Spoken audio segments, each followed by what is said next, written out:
Hello, welcome back. This is Jacob, and today we are gonna be continuing the Let's Play for Reverse 1999. Alright then, so last time we finished off the Spring Unending story, and today we're gonna do a tiny little detour here and check out the anecdote for Vertin before the timer runs out. I know the anecdote is gonna go into the anecdote section of the game anyway after the patch runs out, but I wanna do this today because then I have a good excuse to pair up something shorter story-wise with some gameplay from Pre-Storm Protocol and check out the two new endings for the current Pre-Storm Protocol and whatever new story they're continuously building up with this thing. But yeah, I'm looking forward to it. Apparently this one, and we'll get to it in a second anyway, but apparently this new Pre-Storm Protocol is way easier to get the story out of than last time, which makes me happy. last one was a bit of a pain in the ass, but yeah, I am looking forward to this one.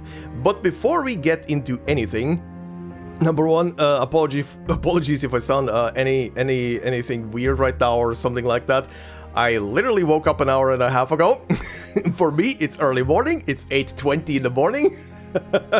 So a bit of morning voice, and just woke up, and breakfast and morning phlegm in the back of my throat is annoying the ever-loving piss out of me right now. But that's the morning routine, I guess. So apologies if I sound off or weird or whatever the hell.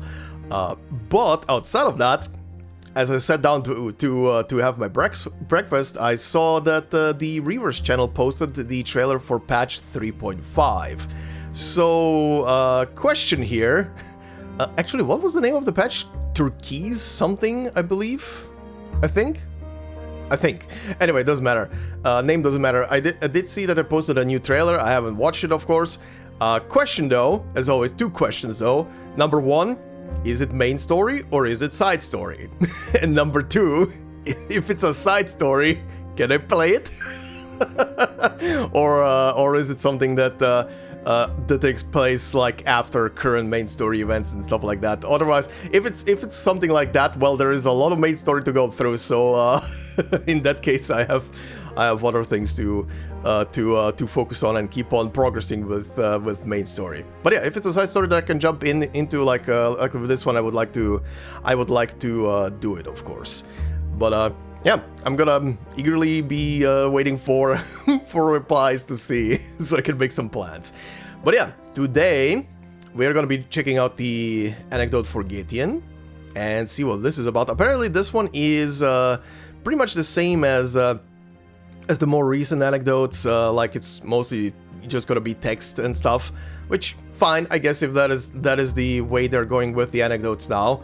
I have nothing really against it. I just like the visual novel aspect more than just plain text. But yeah, I'm looking forward to what this one is gonna be about, and if it's gonna be maybe building up on what was done with Vertin's story before. And yeah, then after that we're gonna check out Pre-Storm Protocol and see what's happening in there. And speaking of Pre-Storm Protocol, in the comments of the last episode, Mask Arena and reminded me of what happened last time. Mask said, for Pre-Storm Protocol, it doesn't have two endings but two perspectives from two characters and a tutorial. It continues from the previous story. If you don't remember, at the end of that story, Ludwig was still spying while they were trying to solve the language problem, and X appears at the end saying that Lawrence ordered him to give them clues on how to solve the incident. Right. I actually remember being flabbergasted that there was a whole cutscene at the end. Actually, there were several cutscenes, I think, that played for the last Pre-Storm Protocol, which kind of caught me off guard back then overall. Because for these game modes that are just part of these like patch events and stuff like that go away, I'm never expecting cutscenes. I'm never expecting proper cutscenes to play out. But yeah, that was a surprise. But yeah, interesting. I wonder what I mean, I'm presuming I know who the perspectives are gonna be about, but we'll get to it. But yeah. If it literally is just a story of two perspectives, I'm happy about it.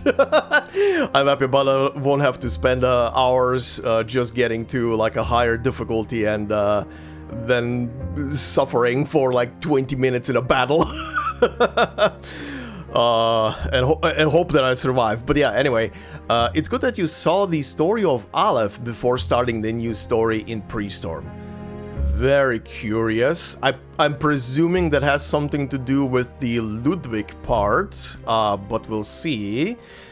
Anyway, oh, and the next part of your thing was about something I was saying about Geo last time, because I couldn't remember if Geo's stuff had an explanation as to how she got to the present times, because I was happy about Paper Heron and Chong having a proper explanation as to how they got to present times and made contact with the Foundation. Anyway, you said, and after Geo jumped the bridge, you found out in the bond that she got transported to the present and then recruited by the Foundation. Gatian in the character in the character's story, so his character story from before, was able to enter the present to find Yanisei and meeting with Name Day who recruited him. Yeah, the Gatian part I do remember. It was Geo's part that I don't remember, which again, it makes kind of sense that Geo doesn't really know how to explain how she got to to the present time since Geo after all. But yeah, anyway, thanks for that reminder. And you finished off with, there are some clues as to how they managed to get to the present in Paper character story and a Gatian anecdote. They're small and not the focus of the stories. Okay, again, very curious if both Gatian story here and the anecdote and if Paper Heron's story is gonna have some little clues about that, because again, that was kind of like the whole thing of how did they get there? Because back then they really were just vague, just like saying, yeah, stuff happened, they're here. Gatian at least back then had an excuse because of the mountain and everything, right? And being there for a long time and then just leaving the mountain after a long period of time, and being pretty much in the present, I guess. But anyway, yeah, Mask, thank you very much for all the reminders that came in very handy. Especially the quick reminder for the Pre-Storm Protocol story. That will definitely come handy for today. Plus, like I said, I'm very curious about the Aleph stuff, what that is gonna play into. But anyway, with that, let's see what this is about. So the anecdote is called A Song Once Heard, huh? Okay. Very pretty menu, I like it. A story told by candlelight. Okay. For those who... Oh yeah, right, one of you reminded me that... what the hell, weather forecast? 2018, as in 8:18 p.m. Okay. Yeah, anyway, one of you reminded me to pay attention to when there is orange text on screen that you can click it for little extra information. Right, because I wasn't doing it last time. Because I don't think I've even realized you can do that last time. Anyway, for those who master the art of music, humanity has no shortage of praise. One specially exaggerated claim goes as follows. When the most skillful musician performs, even phoenixes will land gracefully upon his shoulder. Fragments of quiet conversation are swallowed by the darkness. Fortunately, there is still a single candle. Huh, tap to light the candle. Okay. Okay, question marks. Uh-huh. Under its dim glow, the storyteller's face slowly comes into view. In every way, he is an ordinary young man. The flickering flames are reflected in his eyes. There are far too many humans like him in this world. Some grow accustomed to lies, others hold loyalty as their creed. At times, they prize their own lives above all else. At others, they sacrifice them for reasons unknown to anyone. Truly inscrutable. Okay, the musician. Once upon a time, there was an incredibly gifted Guqin player? I hope I'm saying that right. Guqin player? One spring, he sat alone beneath the parasol tree and played a newly composed piece. It was his life's proudest work, only it lacked a proper ending. The listener seems unimpressed. Noticing this, the musician clears his throat and unconsciously drops a hand to his side. I wonder who the musician is. If it's just a random person, or if it's someone I should know about. Well, let's see. A moment later, as if touching something reassuring, he speaks again. When the piece ended, the Guqin player looked up and saw a bird-like immortal with a human head standing before him.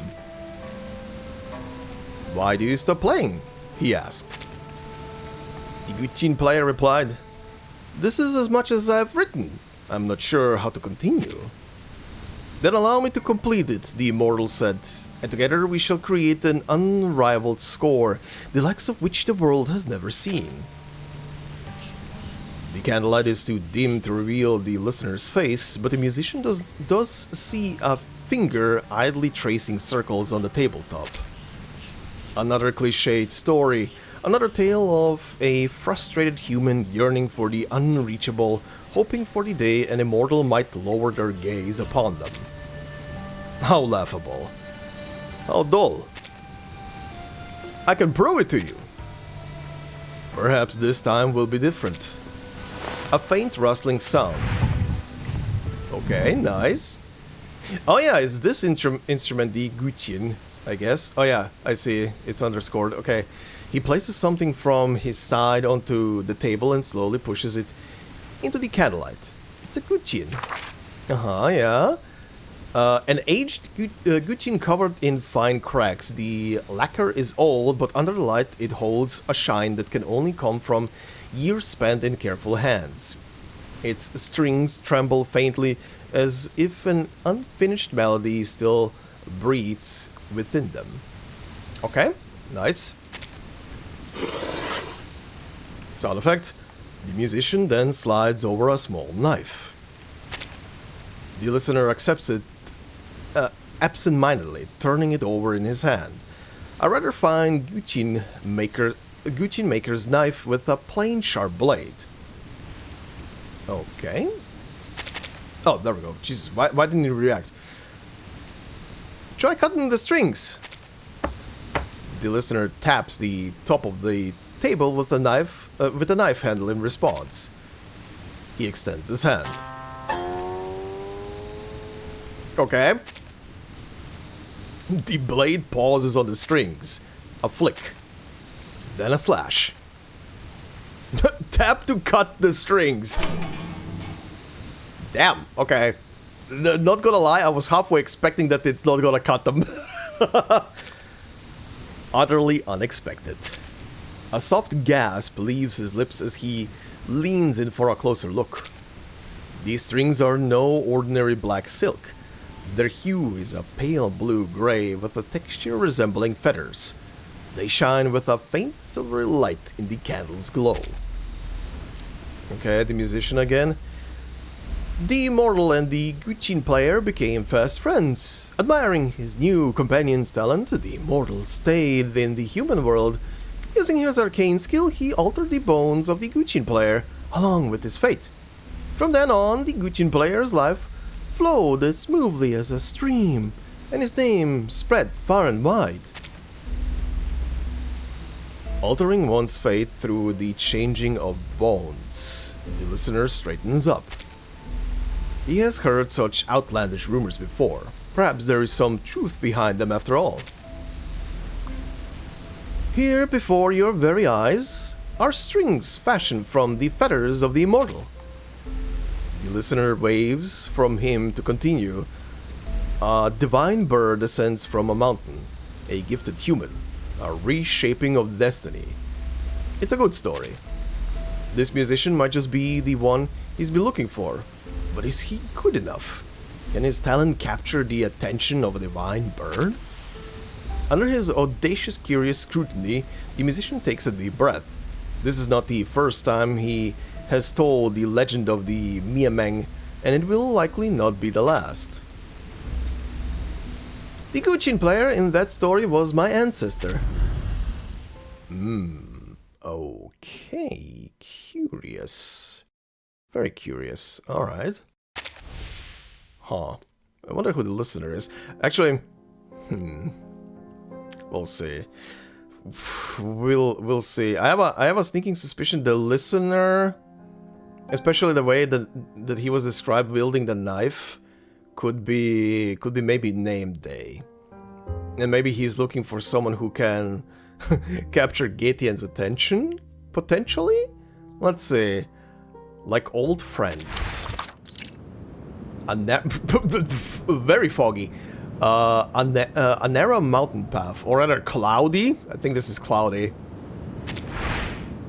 The rain does not stop until nightfall. The dark clouds disperse, and the moon makes its quiet ascent. Okay, drip. In its light, a single drop of dew slides down a slender leaf, inching its way toward the tip. Okay, Gatian. This is the place. The Miameng draws in his wings and lands in a clearing halfway up the mountain. Last year's fallen leaves are soaked with dew, the new grass beneath yet to grow in. It is as soft as a blanket. Cross the path, and the shabby hut is right ahead. Shabby hut. A plain, low, thatched hut with a few slabs of bluestone weighing down the ridges of its roof. It belongs to one of Gatian's kin. Ah, okay. Who descended the mountain before the two ever met, never to return. Now it has been made the home of a human musician who wandered into the mountain by chance. Ah, okay, I think we're doing the story now of how Gatian met the musician. That the musician's ancestor, that the musician... that the musician's descendant was telling the guy, okay? Let's see. With a lift of his wings, his bow and staff floats lightly into the air and taps at the door.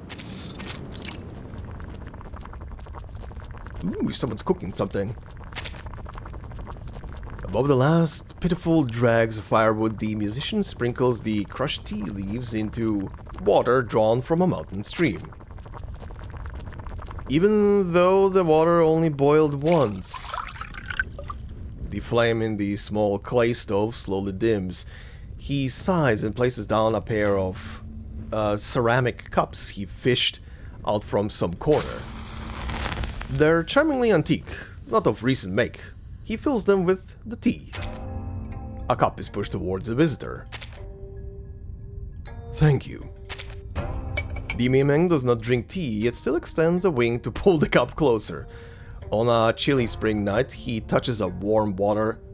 The touch of warm water has a way of settling the heart. The aroma of this tea seems different from before. The musician moves the tea set aside and sits down across from Gatian. Though you live in the mountains, you seem far more familiar with the lands below than I expected. Oh, choices? I take little interest in what goes... Okay, so we're doing this from Gatian's perspective. I take little interest in what goes on down below. I have indeed heard a thing or two. Yeah. Second one, he did kind of poke his head around. And from what I remember in his story, he did show interest in people, despite just being and doing a bird on a branch. Okay, I've indeed heard a thing or two. Gatian cautiously inhales, fresh but with a hint of bitterness. Curious. Perhaps because everyone brews it to their tastes, he thinks. Yeah, yeah. The Miameng's fairy news from below. along with the latest tools and techniques. Thus, I have some knowledge. I know very little of it. I have never ventured there myself, though. I can hardly claim familiarity. The Miming shakes his head and changes the subject. Has your instrument been repaired? Following his gaze, the musician looks to the plain Gucci at his side and gently presses a hand against the strings. There are no materials in the mountains. It will have to wait. A lamentable shame. I'd hoped to play something for you. Pain no mind. Your bones have healed well. I dare say your departure from this mountain is approaching. Yes. He stares absently at the wavering candlelight. Cracks. In the silence, the lonely wick flickers and crackles. The faint sound startles the musician, returning him from his momentary stupor. He immediately smiles and turns toward Gatian. I've imposed for too long. Should I stay any longer, I fear I'd be overstepping. The mountains are pleasant, but they are not where I belong. When I arrived, the river was still frozen, but spring has likely arrived in the lands below by now, and the flowers along the Palin River should be in bloom. If I leave now and catch the east wind along the river, I might still make it back before summer, perhaps even in time to ask a woodcutter for a fine piece of parasol wood. And what of your search for the legendary score? Will it continue? The musician shakes his head. Oh yeah, legendary score. Wasn't that something of a plot point last time in... Shit, I can't remember if it was in Gatian's story or if it was in the main story of the patch. The score thing is triggering some memory from back then. It's been a while. Anyway, musician continues. This candlelight is far too dim. Would you mind brightening it a little? Tap to brighten the candlelight. Okay. Uh-huh. That's better. Thank you.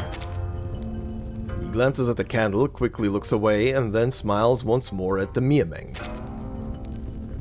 The score... Ah, yes, that was why I came into the mountains. The day you saved me, I watched the sky grow darker and darker, heard the howling of wolves around me. With a broken leg and my instrument clutched in my hand, all I could do was sit beneath a tree.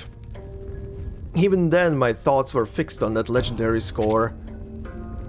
Oh yeah, okay, I'm more and more remembering something about the legendary score now. Right. Even if the wolves came to tear me apart, I hoped they'd spare my hands so that I might at least continue to play. Jesus Christ, okay? Oh, how I wished for an immortal to descend from the heavens at that time. Like your kin who once gifted my ancestor that score. Oh, wait, is the musician here? Maybe the same guy that is telling the story right now? Considering he's saying again stuff about the ancestor? Okay, immortal. To humans, the Miameng might as well be immortals. Arcanists with human faces and bird bodies, they dwell deep in the mountains. No ordinary mortal can reach, blessed with long lives. Yet, what truly awes and tempts is their ability to alter one's bones and with it one's fate. Okay. There is no need to name us as such. Miamengs are no different from humans. We too will one day fade away. But to me, this truly is the blessing of an immortal. In the candlelight, the musician spreads his hands. His fingertips and palms are thick with calluses. Though I never found the score, these hands were spared. That alone is thanks to you.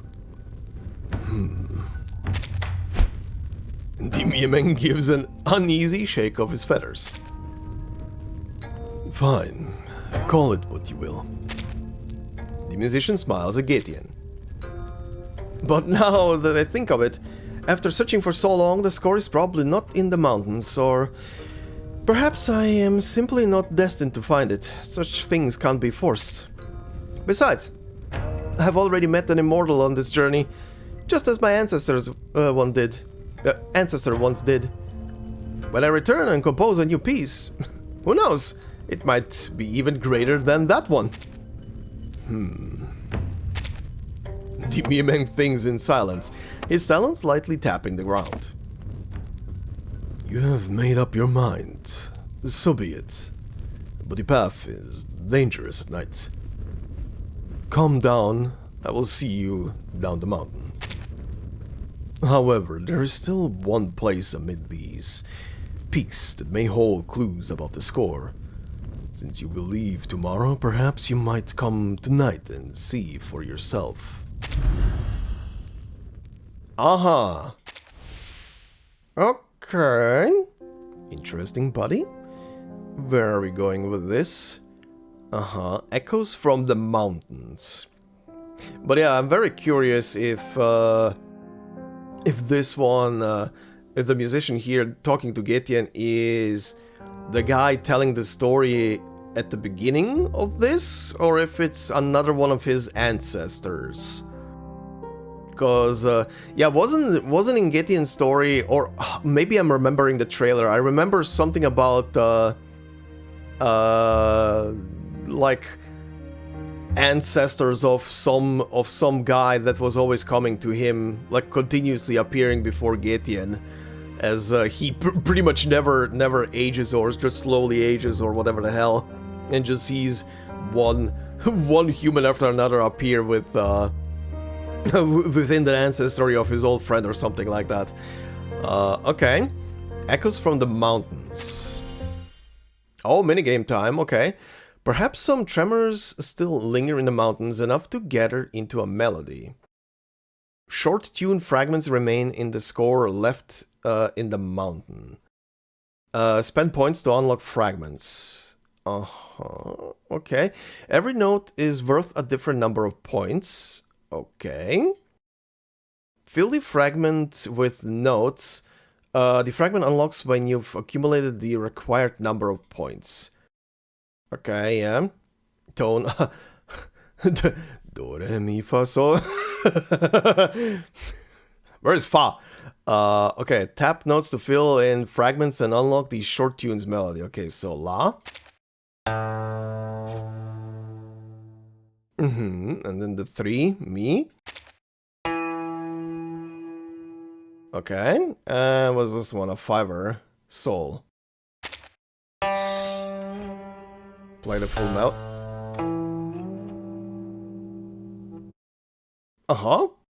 Again?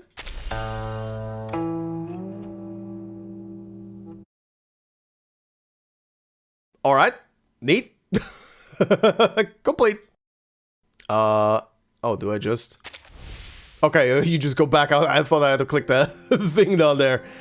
Okay. That was literally it for the third note? Really? Really? Really? Okay.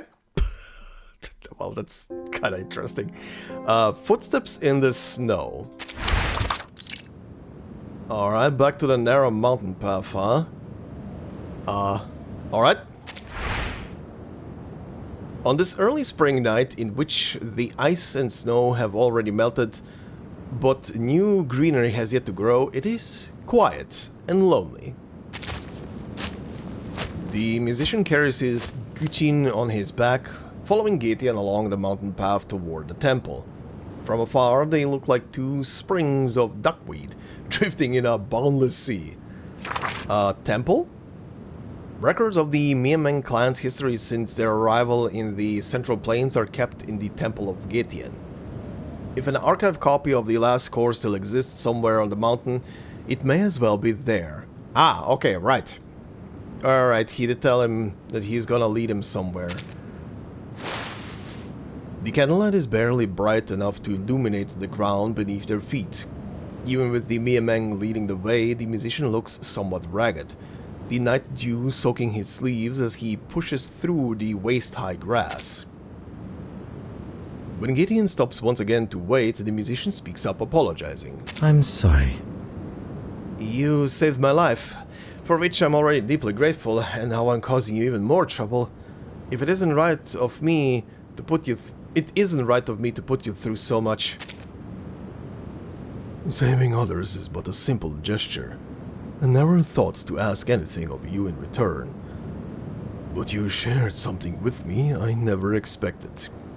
By that logic, it is I who owe you. Something you never expected? The musician ponders for a moment, then taps his head in realization.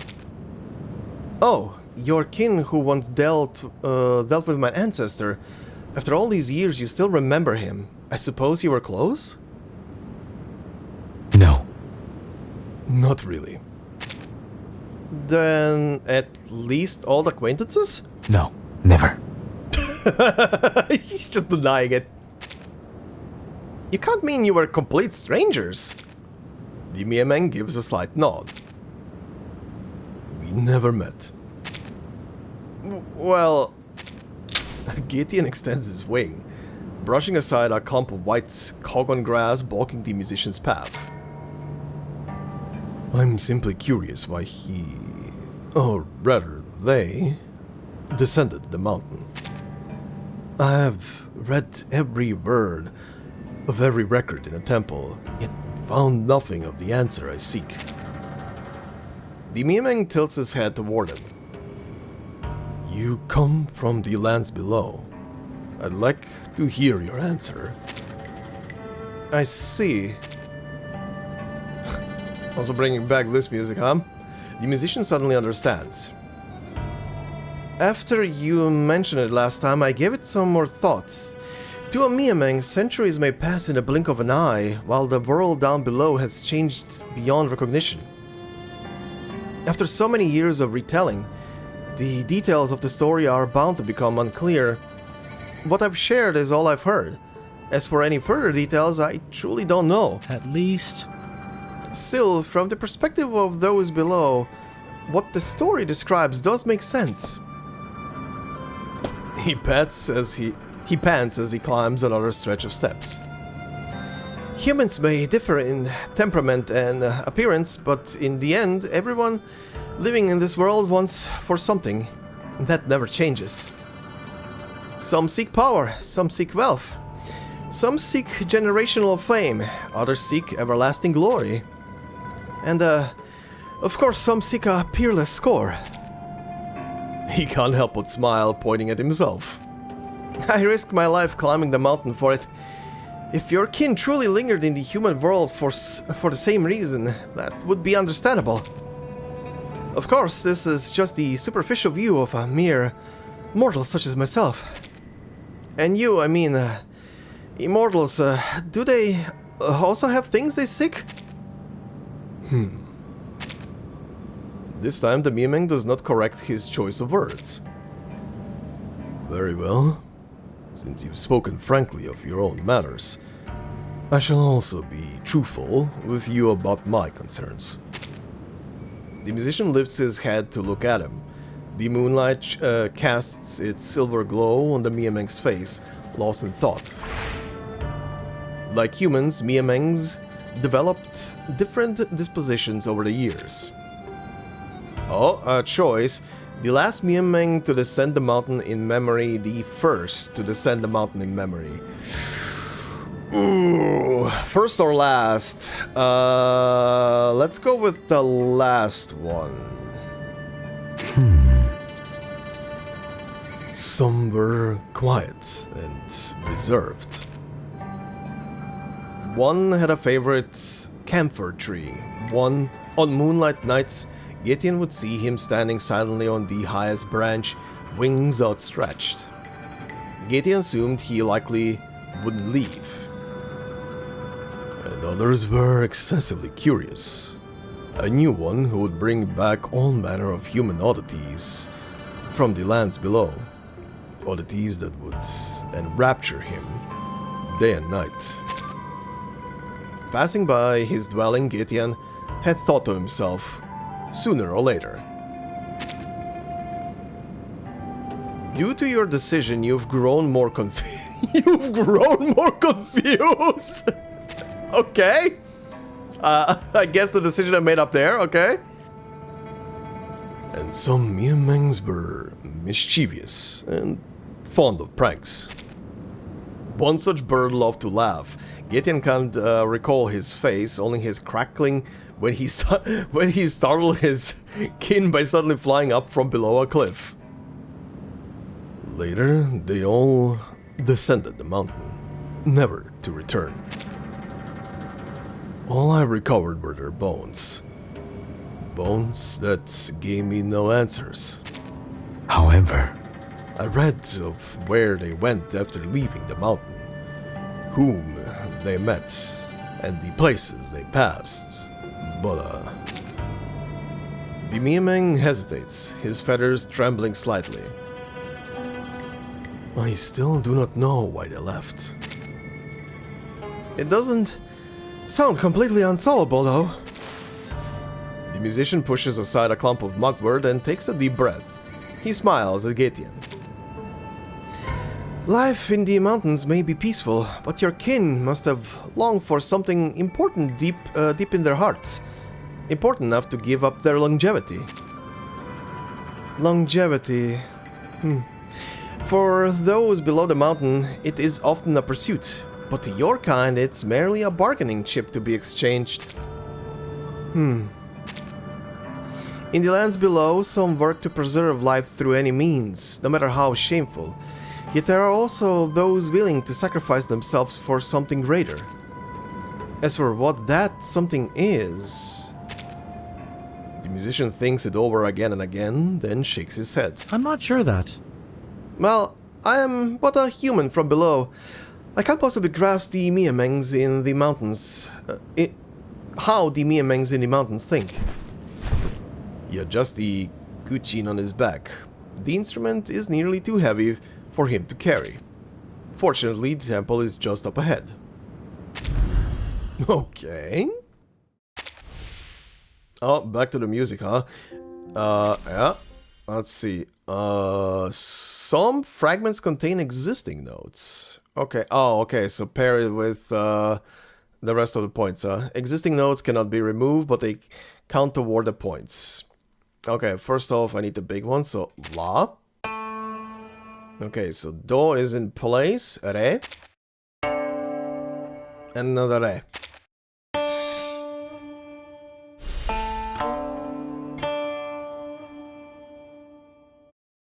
Okay, we're getting somewhere.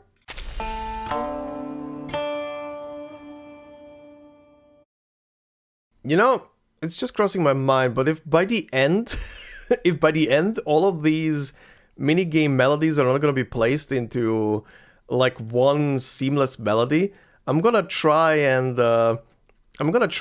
do an edit and put all of these together for you guys, just to see if it does something if you put them all together. I'm very curious. Anyway, the old tree in the yard. A temple in the mountains, 2340. Okay, so we have arrived. Tap the light. Okay. So this is the temple of the Miamangs? Seeing the lights kindle before him, the musician pauses. It seems this place is not quite what you had in mind. The musician carefully steps around the layers of paper hung like drapes, almost tripping on the scattered scrolls strewn about the ground. Well, I must say, this is nothing like anything I've seen before. He notices a bone beneath the papers and is unable to hold back his question. This is, the remains of your kin? The Miamang steps further into the temple, not looking back. Exactly. Correct. Is this a custom of the mountains? Handling them this way feels somewhat irreverent. The Miemeng's voice comes from ahead. They are gone, but flesh and bone. Why fuss over it? His voice pauses, tinged with curiosity. Your concern tells me it is different in the lands below. How does your kind treat the dead? Well, we also have temples. In them we gather the remains of the deceased, assess their deeds in life, and enshrine them. How do you assess one's deeds? The musician freezes again, unsure of how to answer. How do we assess the deeds? By whether they benefited others or whether they served only their own aspirations. But can anyone but oneself truly know the nature of one's aspirations? How could others possibly judge such a thing? On such a night, in such a place, the Miemeng's voice sounds eerily calm, echoing as if both near and far. This is precisely what troubles me. By your account, those who descended the mountain must have chosen to pursue their own aspirations. But how were they to confirm the purpose of their lives? On what basis? Basis? Now, I don't understand what you mean. Etienne walks back a few steps, gesturing for his companion to look in his direction. On the way here, I told you of 3 of my kin. There's a scattered pile of bones. Etienne picks one up. For perfecting principles. And then a second one. For humans, joy and sorrow. And a final third bone. For the injustice of the world. The Miemeng gazes at them in thought. Remarkable aspirations indeed. Nothing like those of ordinary mortals. The musician murmurs. Perhaps. But now, that is all but a moment from the past, and they have returned here, silent and still. If they had foreseen such an ending, would they still have made the same choice? You said you were willing to die for a score. To me, that notion is no different from that of my kin. I am curious how you came to your choice. So that's how you see it. To give everything for one's purpose in life is indeed a difficult thing to choose, and yet to have the choice itself may be a blessing. In the moral world, countless people live without freedom of choice. As he gives this vague reply, his gaze drifts absently out the window. The moon has begun to sink westward, and the sky has shifted from a shade of deep inky black to dark blue. Dawn is still some time away. He withdraws his gaze, clears his throat, and changes the subject. How are we to find clues about the score among all these scrolls and bones? I can't imagine we'll come up with much of anything. That's no matter. There is no need to worry. Just play something. What? Please. Your ancestor bonded with the Miemeng through music. If any clues remain here, they will respond. A mountain wind blows into the temple, causing the hanging papers to rustle. The musician reaches out to hold down a scroll that is almost blown away, offering an apologetic smile to his friend. I'm afraid the damage my instrument suffered in the mountains hasn't been repaired yet. The Miemeng thinks for a moment. I believe that can be resolved. I do not know what your instrument is made of, but whatever you need ought to be here in the temple. The gentle smile on his face slowly fades. Wait quietly, offer to repair the Guchin. Wait quietly. Miemeng lowers his head, studying the musician's eyes. The wind flickers the candlelight, casting the musician's face in shifting shadows. After a moment, he lowers his head and sighs. Due to your decision, you've grown more confused. Okay. Oh, bang. He unfastens the guqin and throws it to the ground. It lands with a heavy thud. Please believe me, I have no ill intent. What the hell? Did he break it completely now? Huh? Okay. Back to music. Oh, whoa. Okay. I see. La? Me? Okay. That's fine. Do. And the last one, re. Okay, this was a long one.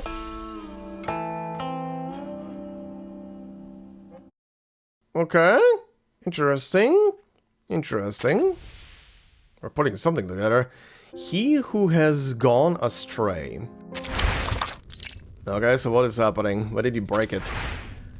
In the dim light, the musician's hands clench, then loosen. I'm not descended from any great master.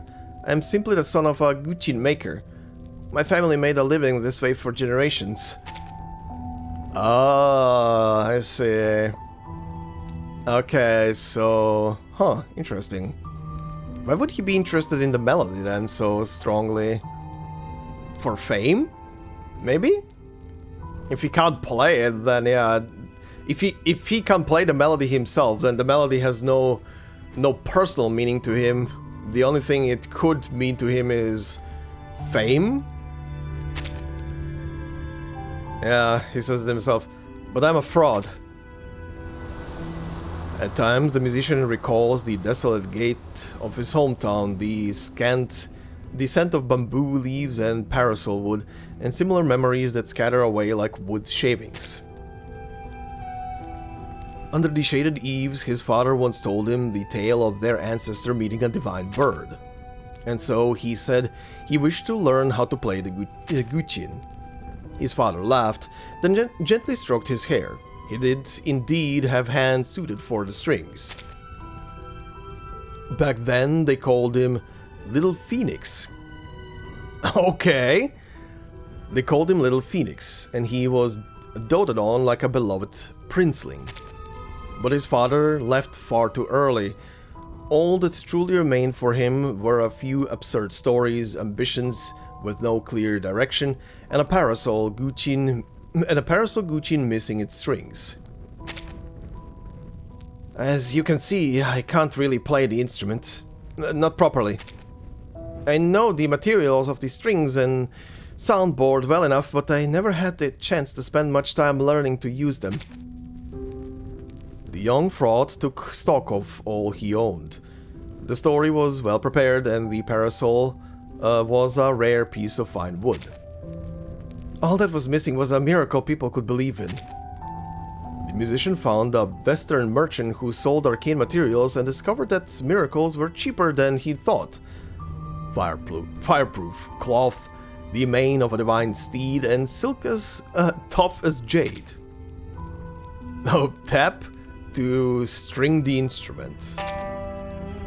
Okay. And the guqin was complete.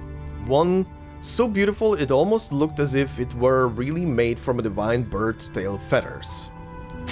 I left the village like that, with the guqin slung over my shoulder, and the maker's knife my father left me strapped to my waist.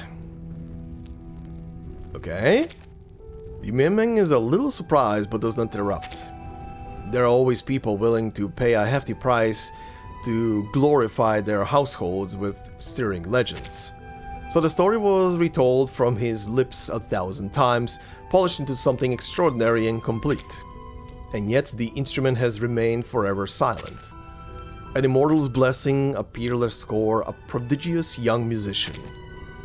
Nights filled with hesitation, a childhood like a drifting tumbleweed, worries tangled and knotted like rope. A story that charges onward, or a real life. The musician can only have one of them. On many nights, he dreams of the past. When he wakes, phantom strings tremble softly, sadly, beside his pillow. A reminder that they are still waiting. Perhaps one day, he will finally give in, reach out and touch those strings that do not truly belong to him. Sometimes I think how wonderful it would be if divine birds truly existed. If I really were a man favored by an immortal, Gideon lowers his gaze slightly. Birds that can change a person's fate do indeed exist.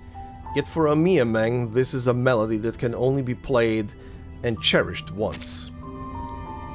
Then, someone actually believed the story. They forced me to climb the mountain and find a Miameng for them. I see. When I first met you, I saw in your bones that you were hiding something. Now it is clear.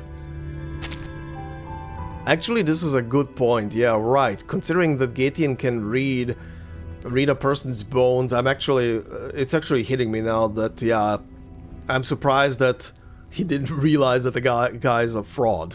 But okay, he did realize it. He realized that the guy was hiding something, but he couldn't tell what. Alright. I'm sorry. I don't know. I didn't want it to be like this, but I had no other choice. He stammers as he explains. I never truly harbored any malicious intent. The Miameng lowers his head to meet his gaze. The musician's voice grows quieter. I was conflicted. I know not to repay kindness with betrayal, which is why I asked to go down the mountain. I was afraid that if I stayed any longer, I'd begin having thoughts I shouldn't have. Please, let me go down the mountain. I won't come back, and I won't tell a soul that I ever met you. Very well. At last, the Miameng calmly looks away. In the end, you never truly acted on your falsehood. You're not angry? Those below the mountain are all much the same. Tossed about, uncertain. There is little that is fixed. I saw how you would choose. Besides, what you just spoke of was not entirely fabrication. Although, perhaps, you did not realize it. He lays his wings over the body of the Guchin, falls silent for a moment and begins another story. Okay, another story, huh? Long ago, there truly was such a Miameng. A wisp of pale smoke slowly rises. Oh, that's where it ends. Okay. What a tease. Okay, a tune that lingers. Alright, let's see. Still at the temple, alright. Pretty bird. In a time long ago, so long that his kin still lived on the frontier, human cities had yet to appear in the central plains, and powerful humans and Arcanists still walked the world not yet reduced to legend. The Gatians, the Miameng clan, created the first song and dance. The music of the Gatian comprises 8 songs. Carry the people, the swallow, nourish the green, raise the 5 grains, honor the way, exalt the divine, trust the earth's virtue, and bring all things to fullness.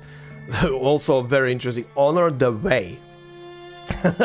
Interesting, the thing that was part of the current story as well, huh? Okay. From that point on, countless Miamengs bore the gift of music. Among them, there was one who was especially intoxicated by rhythm. He lost himself in the music, rarely associating with his kin. Time in the mountains is long, and without seasons. I could not tell when he left.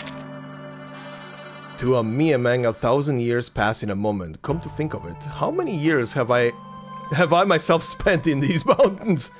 Let's go with the first one.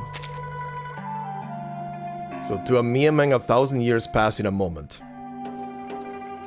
No matter. The Miamang sighs softly. For such a lifespan as is, 1,000 years and a single moment were nigh on the same. To me, it is the same. Due to your decision, you have grown more confused, okay? Until one day, convinced he had learned every score the mountain could offer, he ventured down alone to see whether human music could held any worth. He must have been disappointed. The musician says quietly. Exactly. Yes, he was disappointed. A human life spans barely 100 years.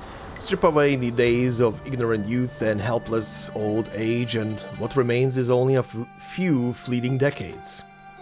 Within that time, one must still endure the difficulties of worldly affairs and endless hardships, a struggle simply to survive. Time that can truly be devoted to oneself is scarce. Yeah. Especially back then when lifespans were... the average lifespan was quite shorter. depending on your status in life. You were not living the same amount of years as these days, that's for sure. Even if one pours their entire life into music, it can never be compared to the Miamangs with their incredible lifespan. That is what life down below is like. As the seasons press on, life only grows harder. The Miamang pauses, as if gathering his thoughts. He went to many places and saw all manner of people. Bustling markets. Two masters of the age agreed on a musical duo on the city walls with their pipas, drawing a great crowd. The sound was earth-shattering and sky-rending indeed.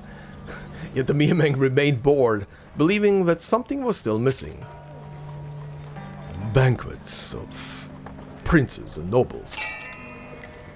Amid the rush of dignitaries and the drawing of curtains, the tinkling of crystal and pearls filled the air.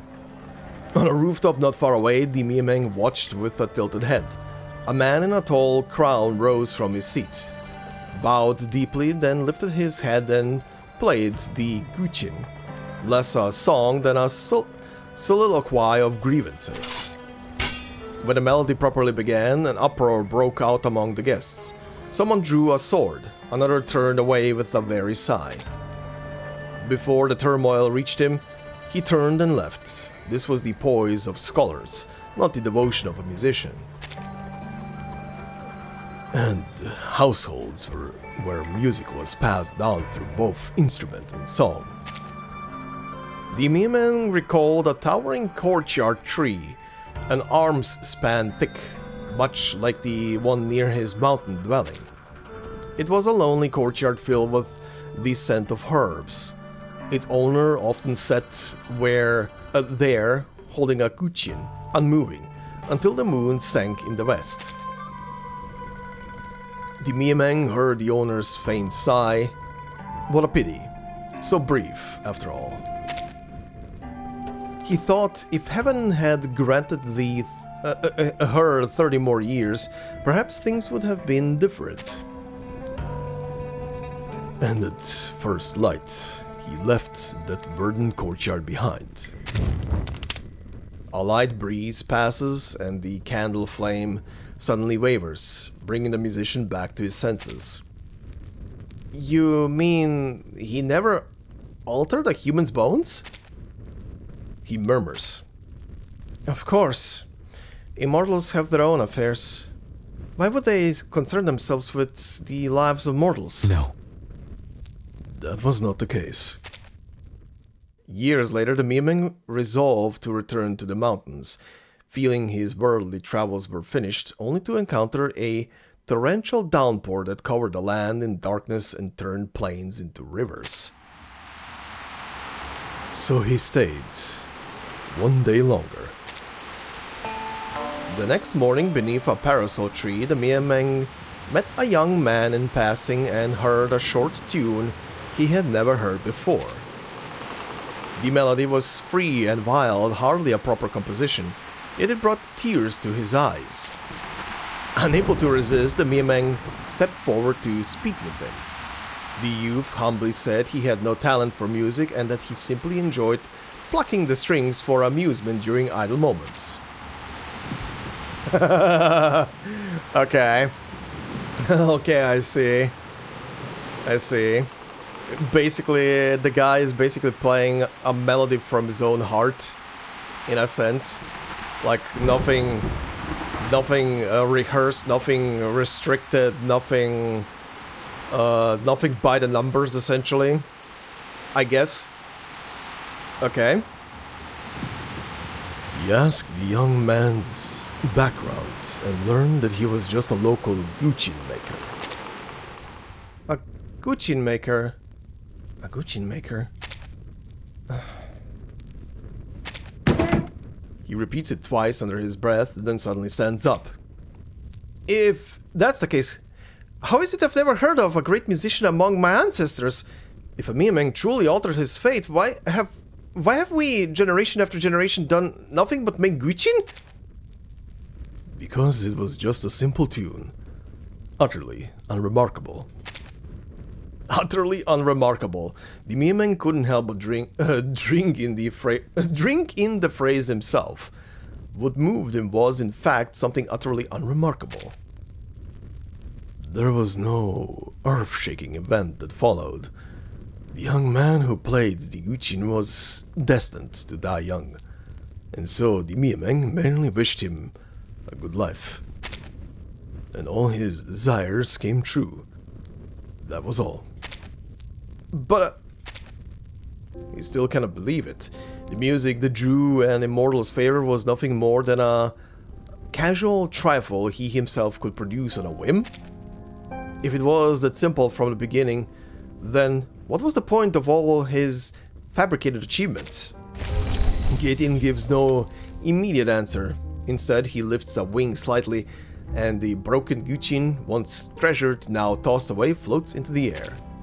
The dust is wiped away, and it is turned over, as if by an unseen hand, revealing the instrument's goose feet on the underside. Neither metal nor jade. They are made of... Oh, right, the goose feet, the little, like, well, feet, essentially, that are holding it in place, so it doesn't wobble around, right? Neither metal nor jade, they are made of some material that gleams with a soft luster in the candlelight. These are his bones. Oh! Oh! Oh! Okay! The Miameng left his remains to his friend, who fashioned them into a guchin. Wow. Okay. In the candlelight, the musician's expression flicks and shifts. After a long moment, he speaks again. I understand now. You mean to say there's no need to strive for absolute perfection so long as our hearts are sincere? Gaten looks at him quietly, neither confirming nor denying it. The truth is clear to me now. The music my ancestor could play, I can play too. Please. If that's the case, then could I stay in the mountains? Life below is noisy, cluttered, and distracting. I know where I went wrong now. I just want to find a quiet place to devote myself to my instrument, as I did when I was young. But your destiny is not here. Gaten tells him plainly. You came from the lands below, and in the end, that is where you belong. Yes, I should have known. He takes a step back, seemingly in a daze. After a moment, he gathers the courage to speak again. But after I leave the mountain, I will Will fortune ever bring me to you again? Perhaps not, I do not know. I do not know. I do not know. The Miemeng thinks. There is nothing down below that draws my interest. Yet my kin from the story had no thought of descending the mountain either. As time passes, perhaps my thoughts will change. They look at each other, silent for a time. Only now does everything finally become clear. There was never any great musician, no score unheard by the world, and no ideal worth dying for. The young man who stubbornly chased such ideals to this place is only a petty fraud, though a harmless one at that. Dawn is about to break. The extinguished candle gives off a faint trail of bluish smoke. Goodbye. It is time for you to go. Okay. I'm gonna presume number 10 is the last one. The Long River. A narrow mountain path, 6 AM in the morning, huh? Okay. And the weather is nice and sunny. A cool drop of dew falls on the musician's forehead, jolting him awake. He returns to his senses and finds that he is already standing on the stone steps leading down the mountain. Behind him, the path leading up is choked with weeds unrecognizable. The Miemeng he spoke with is nowhere to be seen. Could it be that it was all just a dream? He feels the weight of his broken guqin still resting on his back. He stands there quietly for a while, then turns to face the lush foliage of the mountain path and begins speaking to no one in particular. I will go down and find somewhere peaceful to stay a while. I've heard of a place nearby called Pay City, beyond royal authority, where both Arcanists and humans live. Oh, right. The city where the story took place in, okay. The musician pauses. From now on, I'll continue to study this instrument. Before that, though, if I may have such fortune, I'd like to hear the piece my ancestor once played.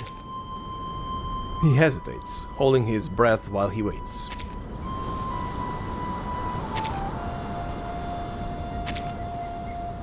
There is only the sound of wind rustling the trees and grass. I understand. The musician murmurs as if having reached a decision. He takes the broken guqin from his back and carefully sets it on the stone steps. This instrument doesn't belong to me. It should be returned to its owner. If you are willing... Unable to finish the sentence, he shakes his head and bows deeply toward the empty air. Then he straightens up and makes his descent down the mountain without looking back. Okay, back at the shabby mountain hut.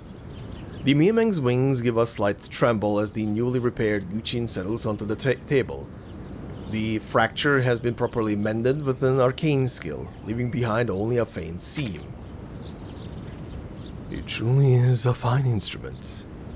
The maker must have been meticulous, polishing it again and again to achieve such perfection. However, Only... He lifts his wing once more. The guqin floats into the air, revealing its underside. He narrows his eyes, noticing that the pair of goose feet is not perfectly aligned. Using bone for the instrument's goose feet is uncommon. Perhaps this is the reason for the maker's slight flaw. Or perhaps his heart was heavy, simply because these were his friend's remains? He shakes his head. Regardless, I do not see the bones of the maker. why? And you... What did you think? Get Gideon asks the bones. They offer no reply. He lets out an almost imperceptible sigh. Left with no answer, he uses his imagination instead. Many years ago, on a spring night, a Meerman quietly descended a mountain, with no word to his kin. He traversed mountains that seemed endless, crossed rivers that zigzagged and intertwined, past human villages from which came the barks of dogs and the crows of roosters. Like the divine birds of legend, he flew 99,000 miles. Yet he flew higher than the mountains where immortals dwell, and farther than the crimson clouds that topped the peaks. Even the heaviest dew could not dampen his wings. Only when the sky darkened did he stop to rest on an ordinary parasol tree. The moon sank westward. Humans and Arcanists alike slept. The forests, the fields, the mountains and rivers, the entire world was fast asleep. Gideon ponders. What exactly tempted him to stay? Perhaps... No, surely not for some mortal joy. Or perhaps... As if answering himself, he immediately denies it again. No. Not even for that piece, or the one who played it. He looks down to the world below the mountain. The morning mist has not yet fully dispersed, but the silken trail of the Palin River can already be seen glinting in the sunlight as it flows into the distance toward unfamiliar towns, villages, lakes, and plains. Separated by a thin veil of mountain mist, life unfolds. Some are born, some die, some laugh, some weep. So fleeting, so hurried. Like morning dew with more days gone than to come. Perhaps that is precisely why it is worth cherishing. Hey, there we go. You're getting it. It's the fleeting moment that is cherishable. Not eternity. The thought stirs his heart, beautiful and unforgettable. After a long while, the Meerman places the long silent Guchin before him once more. Beyond the mountain's Palin River, a boat rocks upon the water. The musician suddenly springs to his feet and looks toward the mountains. Sir, did you hear that? Someone's playing a Guchin! With a sudden movement, the small boat lurches violently, and the boatman stumbles. Hey, sit still! Don't go startling an old man like me! He clicks his tongue in annoyance and rows hard, steadying the boat. You must be hearing things. The Palin River's running high today. Can hear nothing but the water itself. The musician does not reply, his gaze fixed on the mountains. I do like that right now. I think it's audible enough, but I do like that right now, under the very loud river noise that they're playing, there's just, like right now, every so often, like a slight string that plays. A moment later, he suddenly points ahead and shouts excitedly. No, sir, someone really is playing a Guchin! Look at the bank over there! Even the birds have taken flight! The boatman cranes his neck to peer into the distance, then sighs. The sun's out. Of course the birds are looking for food. What's so strange about that? But, how loud could one person's playing be anyhow? You think it reached this far? And only you'd hear it? Maybe it's an immortal who's playing? The words slip out of him. The boatman cannot fathom what strange spell has come over this young fellow he picked up on a whim. Ain't no immortals in this world. Unless you've seen one with your own eyes. He opens his mouth, then sinks back down defeated. He lowers his gaze to the shimmering surface of the Balin River. It's nothing. I must have imagined it. The boatman clicks his tongue again. Oh, this silly chatter. Just tell me where you're headed. I want to go to Bay City. Bay City? And where's that? I've been rowing for more than 30 years and never heard of the place. Oh. How long were you on the mountain? Back to the mountain hut.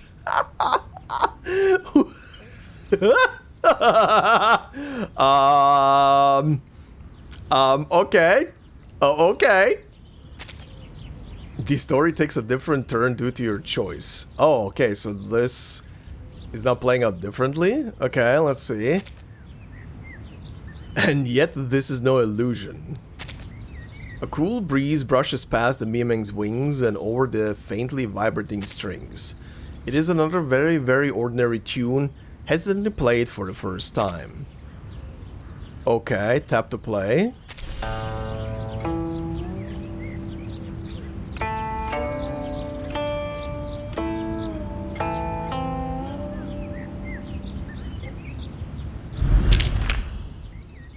Well, I guess I did not need to put the music together. Interesting. Ooh, hello, Mr. Birdman.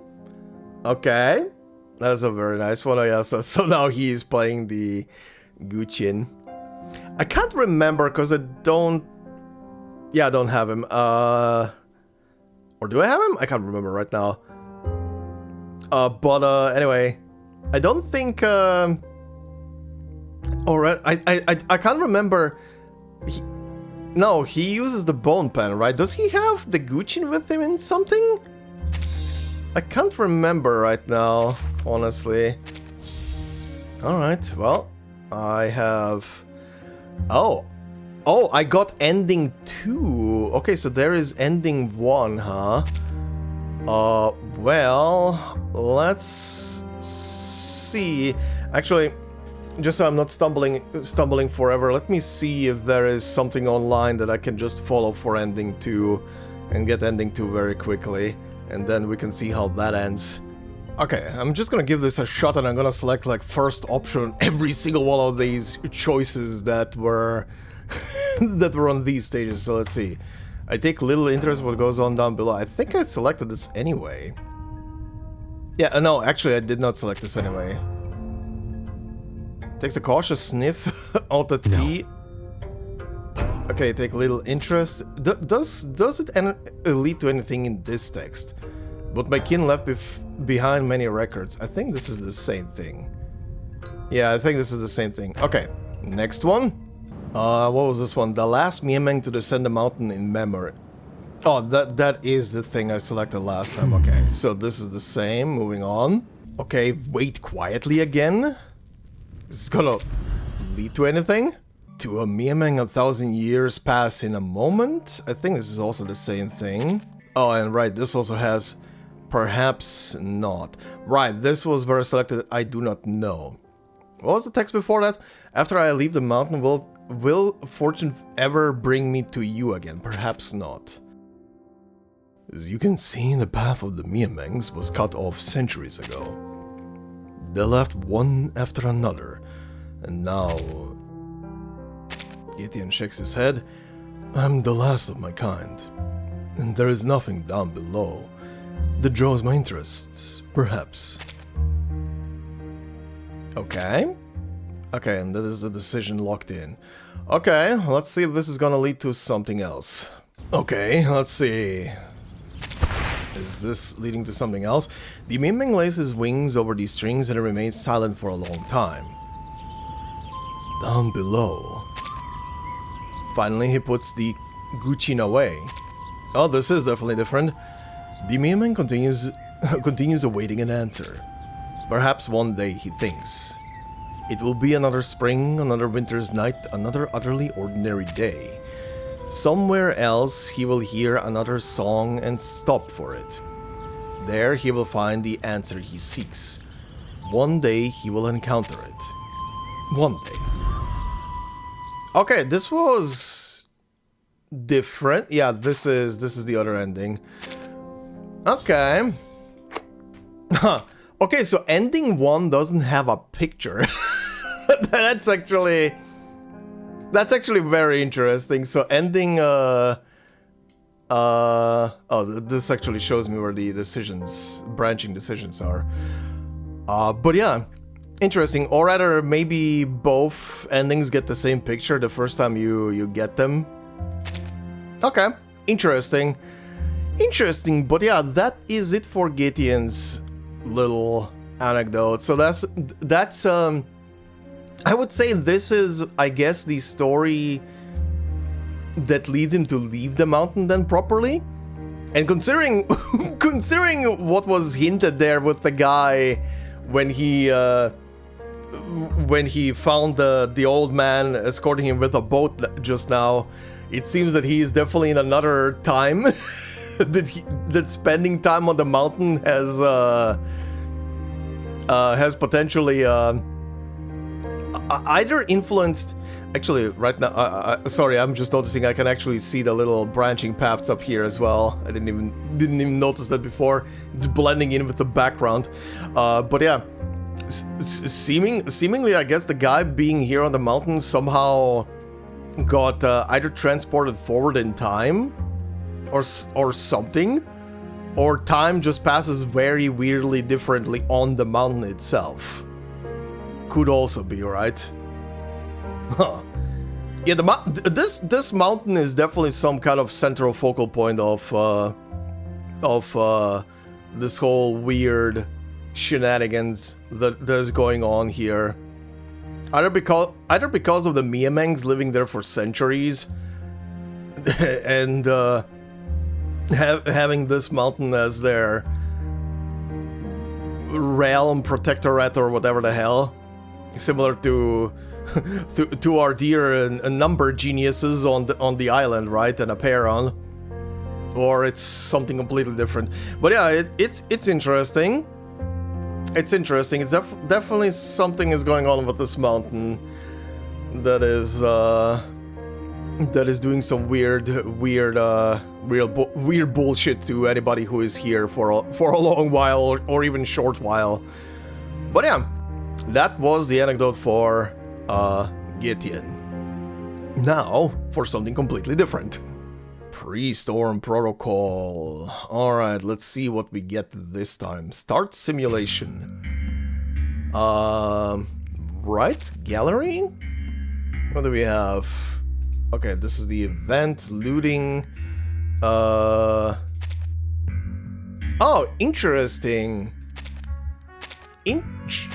Interesting.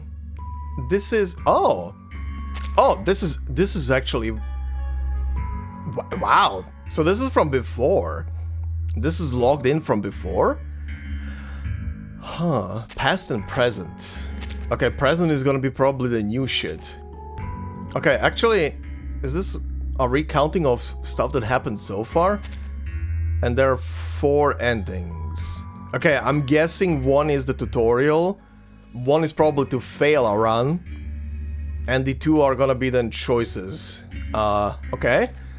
Okay, let me just quickly scan through this. What is this? So from Ulrich. Ulrich encounters an odd newsboy in the... Oh yeah, this is the stuff that I did so far.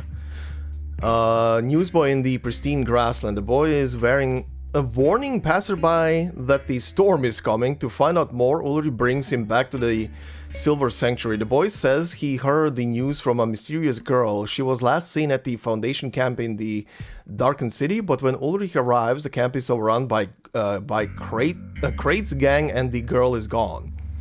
Ulrich leaves from Foundation personnel.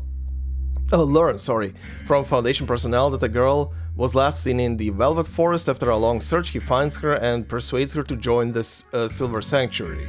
The girl admits she retains memories from every world reset. Right, that was a thing. To end the cycle, she asks Ulrich to help the people weather the storm.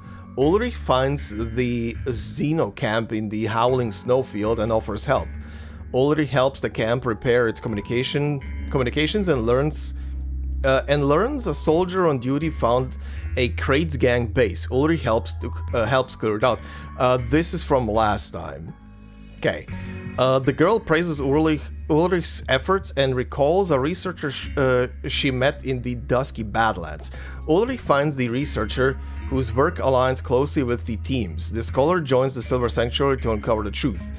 After deep discussions with the scholar, the girl regains all her memories. She realizes her memory retention might relate to secrets beneath the toy box.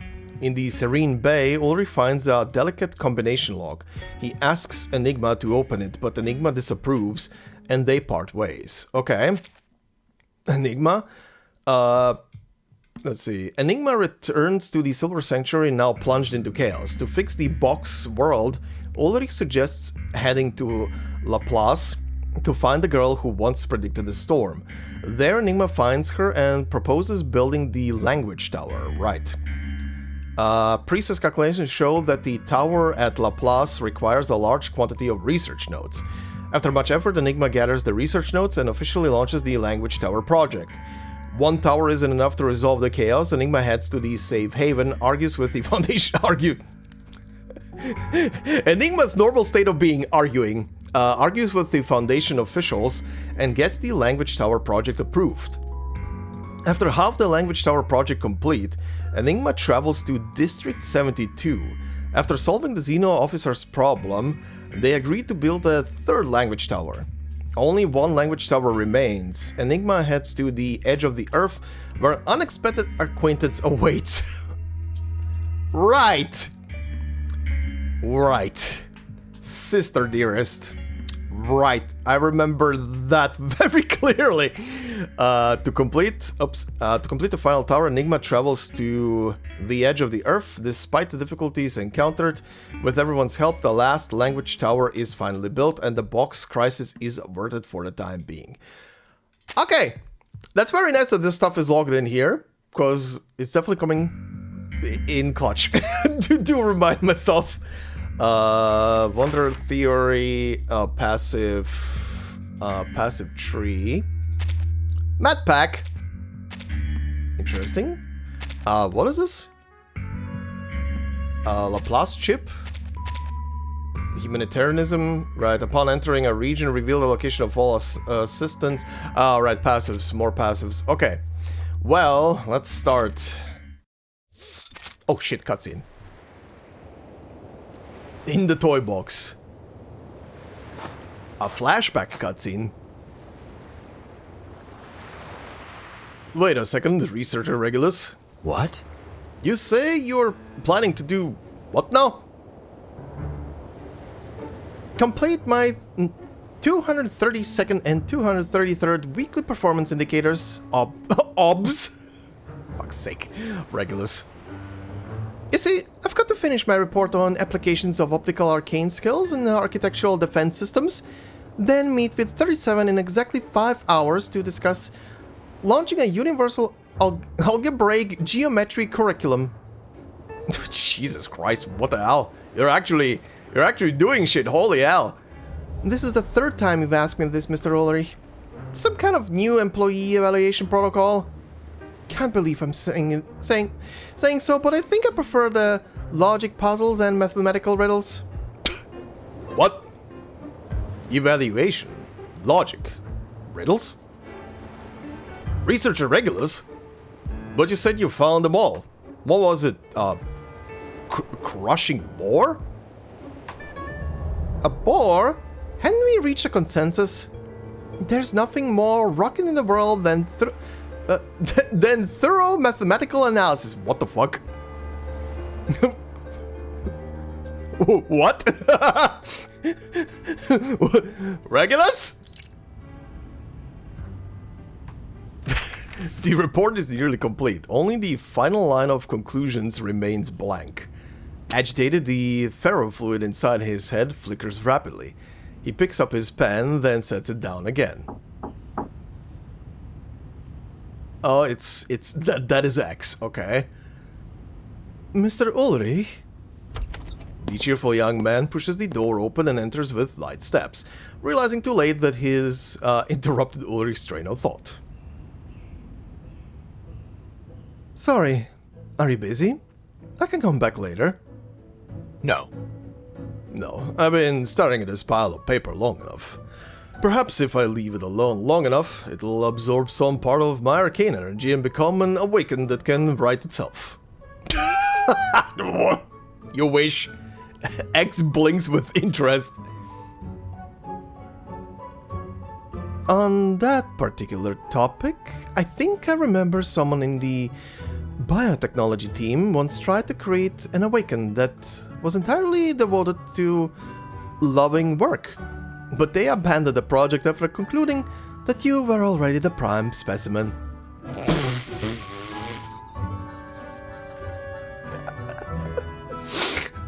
He says it so casually. Is he dissing him? Anyway, I'd personally recommend exercising judicious foresight before reviewing that particular study, especially concerning you, Mr. Ulrich. It could trigger some extremely complex ethical questions between awakened. Still, I emphasize with the sentiment, is the pre-storm research hitting a wall? You could say that, but I'm not authorized to say more. I hope you understand. Oh, actually, that's precisely why I'm here. I'm joining your team. What, so you can spy? So you can do your spy thing better? So, you don't need to disassemble any secrets from me. Disassemble. My application. X hands him the document. Pre-storm wandering device. Interactive communication system follow-up research? That's right. While you were in Antarctica. Okay. I haven't been in that chapter yet. Medicine Pocket and I gave the toy box a little version upgrade. It can now pick up items other players drop during their runs, and it lets everyone share gameplay strategies. Hey! Hey, X! Yes, you dingus! You're, sort of breaking the fourth wall right now. I appreciate that. Hey! This is a research project, not some entertainment facility you can patch whenever you feel like it. Of course, allow me to rephrase. Out of rigorous scientific methodology and the goal of improving device efficiency, this system allows testers to contribute sample data during their personal recreation time. Anyway, I think this interactive system has real potential and merits further investigation. That's why I submitted a collaboration proposal to Mr. Enigma, and it's already been approved. So, what's going on with your pre-storm research? After I got back from Antarctica, I checked the interior of the toy box. Since the language tower was finished, things have changed in there. Ulrich slides the report across the table toward X. In recent simulations, a complete storm response protocol has formed within the pre-storm wandering device, capable of efficiently executing risk prevention and preliminary response measures with 0 casualties. During the observation period, with no external interference, the success rate for weathering the storm within the device has reached 100%. The data looks impeccable. Okay, interesting.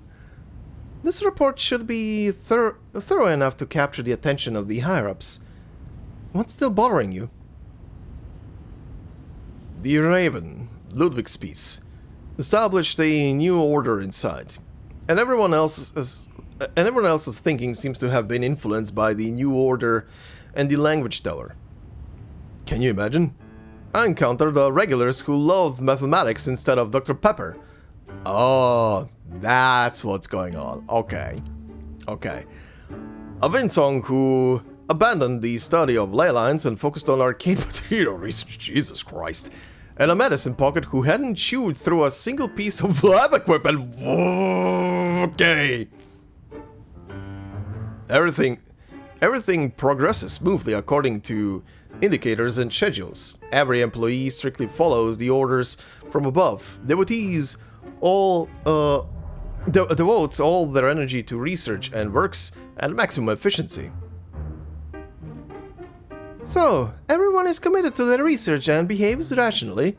It seems a little far-fetched to admit, though I thought you would welcome a more orderly and efficient Laplace. Ulrich falls silent. X shrugs and sets the report back down. I'm just here to coordinate on the collaboration. I don't have clearance to interfere with the research, Mr. Ulrich. Personally, I hope your project goes well. Just consider it a colleague's private well-wishes. Sure. X leaves. The document lies open on the table, turned to its final page. Ulrich picks up the pen and writes down his final conclusion. However, for reasons unknown, all participants have adopted behavior patterns prioritizing efficiency and results above all else, exhibiting a worrisome lack of humanity and increasingly mechanized thinking. In conclusion, immediate implementation of the pre-storm protocol is not recommended. The feasibility of this protocol requires further evaluation. I mean, yeah, if it changes someone's cognition, then it's, gotta be quite the problem. Oh my god, you're back. I forgot about you. And there's even an event where you can play as weird versions of you as well. Which is a fun collection of minigames, I'm not gonna lie. So, this is Mr. Ulrich's perspective. But Mr. Enigma has a different view. Oh hi, I forgot that you're part of this as well. You're putting it nicely. All of that yelling he did at Ulrich was pretty disruptive, if entertaining. It's humorous to hear Medicine Pocket of all people use the word disruptive. Their conversation has drawn in more than they initially expected. Enigma pinches the bridges of his nose and turns around. Why are you all still here? That's a good question. X, why are you here? directing it at Emma. Because I formally submitted my application to Mr. Enigma, Miss Volunteer. Volunteer perfectly reflects V. Melusine's natural generosity and selfless spirit. Some of us don't need any incentive to help advance scientific progress. Oh yeah, that reminds me, I need to clock my overtime hours. Sure. Or redirect it to our research budget. Volunteer members should get their own special allocations. Reasonable, n'est-ce pas? Agreed. Besides, two already read that report ages ago. We really should already count as being on the team. Ulrich catches on to something from the snake's statement. You read the report? When? Having accidentally stirred up trouble, the little snake retreats into Elizabeth's blue-green hair. Elizabeth, slightly flustered, points a finger outward. Medicine Pocket also read it. What? What? Why? Speaking of which, who gave my report to Adler? Haven't even submitted it yet. I needed the latest data to tune the toy box's interactive system. Hey, you're the one who doesn't know how to lock your own office door properly. No. Fucking... Jesus Christ, I swear. I would never want to work at Laplace. I would never want to work at this place. I would go absolutely insane if I would have to work at the Foundation. These people. Good God. It would be entertaining, but I would be so... my blood pressure every day. Oh, anyway. That's impossible. So you read it and then submitted it to Adler? Oh, it's time for that. I just left it. They hesitated and chew on the ID... They hesitated and chew on the ID card. In the pod by our office window, we think. Alexander spotted it when he went out to play. Ever since he learned there was a shape-shifting snake inside a toy box, he's been obsessed with anything related to it. By the way, that window ledge has 0 security. You really should put it somewhere less accessible. How many people, including snakes, have read my report? Well, of course, we Melusines share consciousness between all our snakes. But aside from that, we promise we haven't told anyone else. As you know, I read it during my last visit, Mr. Ulrich. Max and Isabel show identical meek, polite smiles. These two. Enough. The substitute director frowns and cuts off the spiraling accusations. Regardless, I've read the report and I disagree with Ulrich. We'll enter the box again, submit separate reports, and try to solve that core problem of yours, Mr. Fox. That's wonderful news, dear friends! Both of Musée Thur's heads display cheerful expressions, totally unaware of the chaos around them. I also happen to have excellent news. I brought the sealskin you need. Whoa, okay. That looks interesting. Uh-huh. Sealskin? The key to capturing Proteus, the shape-shifting god. Oh, is that why this design is so familiar? Uh-huh, that's where I probably saw that somewhere in the myths regarding that, okay? Spot on, old chap! Don the sealskin and sees the shape-shifting god, be he snake, rooster, tree, or flowing water. That's how the story goes, right? Once you obtain the core, this stabilization device will cause it to adopt a single stable form. That way, you didn't have to worry about losing it again through distractions or having those dizzying transformations scramble your brains. It can scramble our brains? Not anymore! I can practically guarantee that! Uh-huh. The Fox plushie adjusts the toy box with a smile. His tone is inviting as it is oddly sinister. Okay. So, friends? Would like to do the honors? Oh, God. Oh, God. Okay. No one knows why there would be such an efficient organization inside the toy box, but it has never been a good thing for Laplace. On a matter that concerns the LSCC's future, both Enigma and Ulrich maintain their usual caution and restraint. Enigma thinks this efficiency keeps Laplace alive, while Ulrich sees it as something that erodes humanity. As for their colleagues and assistants, the center pays them to watch the show. Could there be a more interesting life? At least the two nominal superiors will get to experience it firsthand, write their feedback and submit a ticket. This is a toy box after all, not the true earth beneath their feet. Okay, here we go.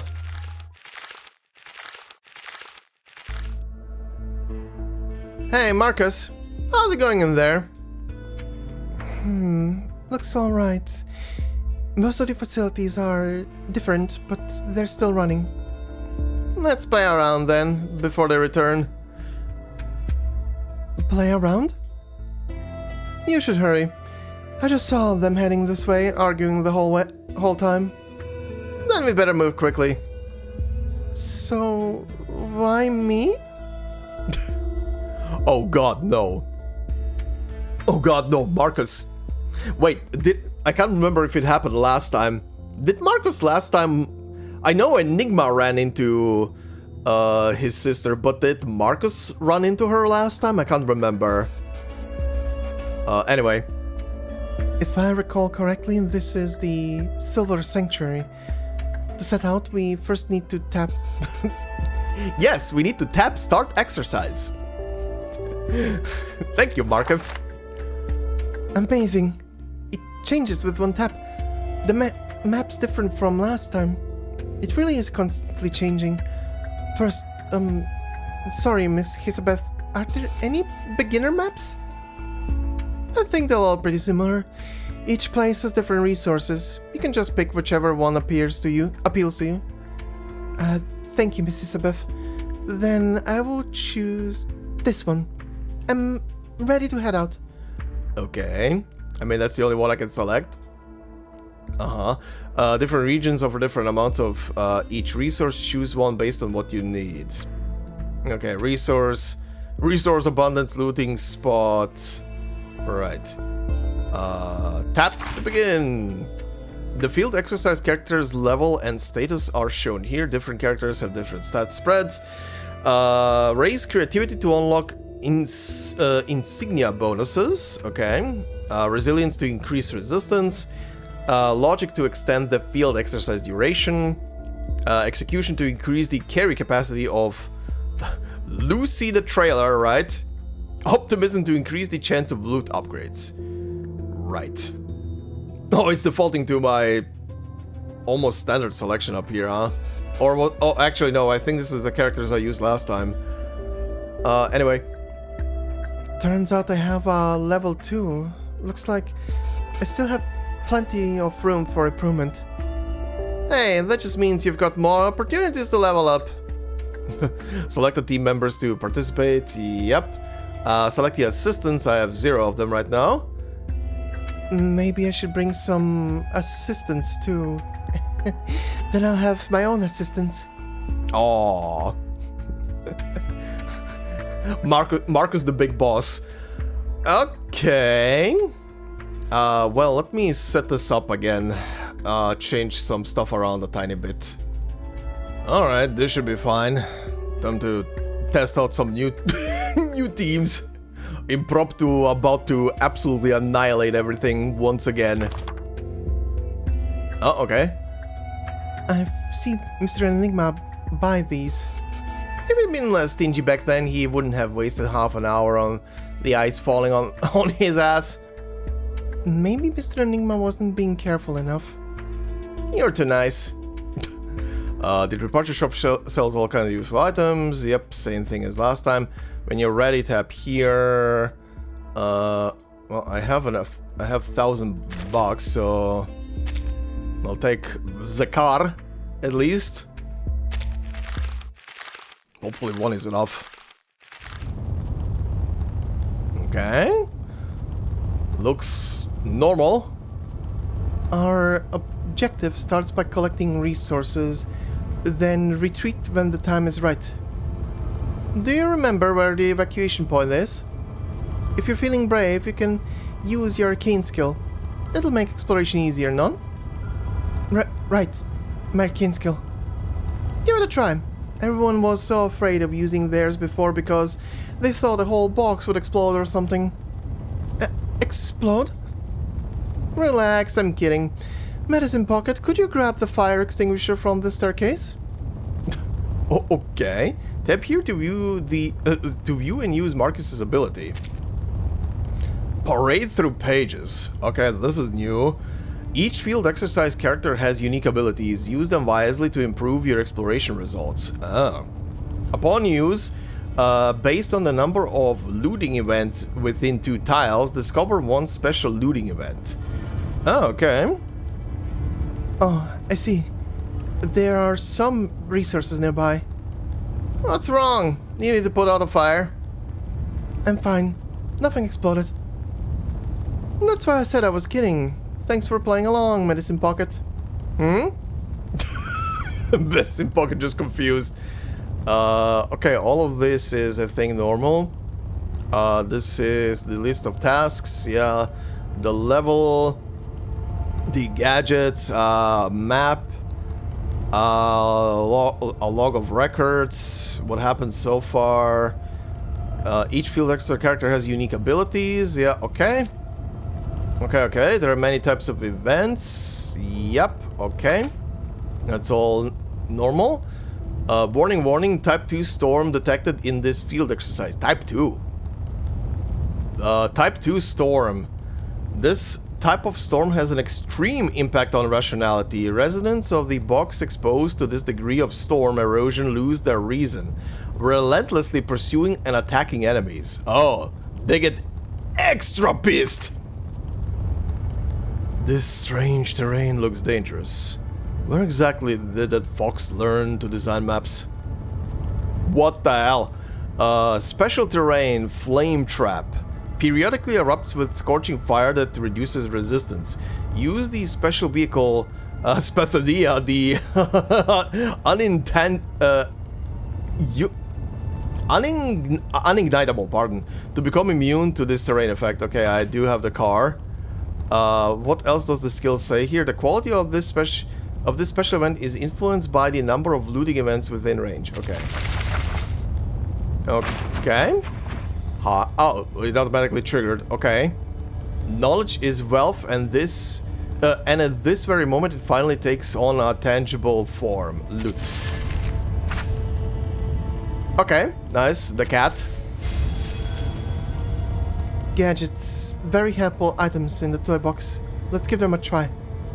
Okay, yeah, got a gadget.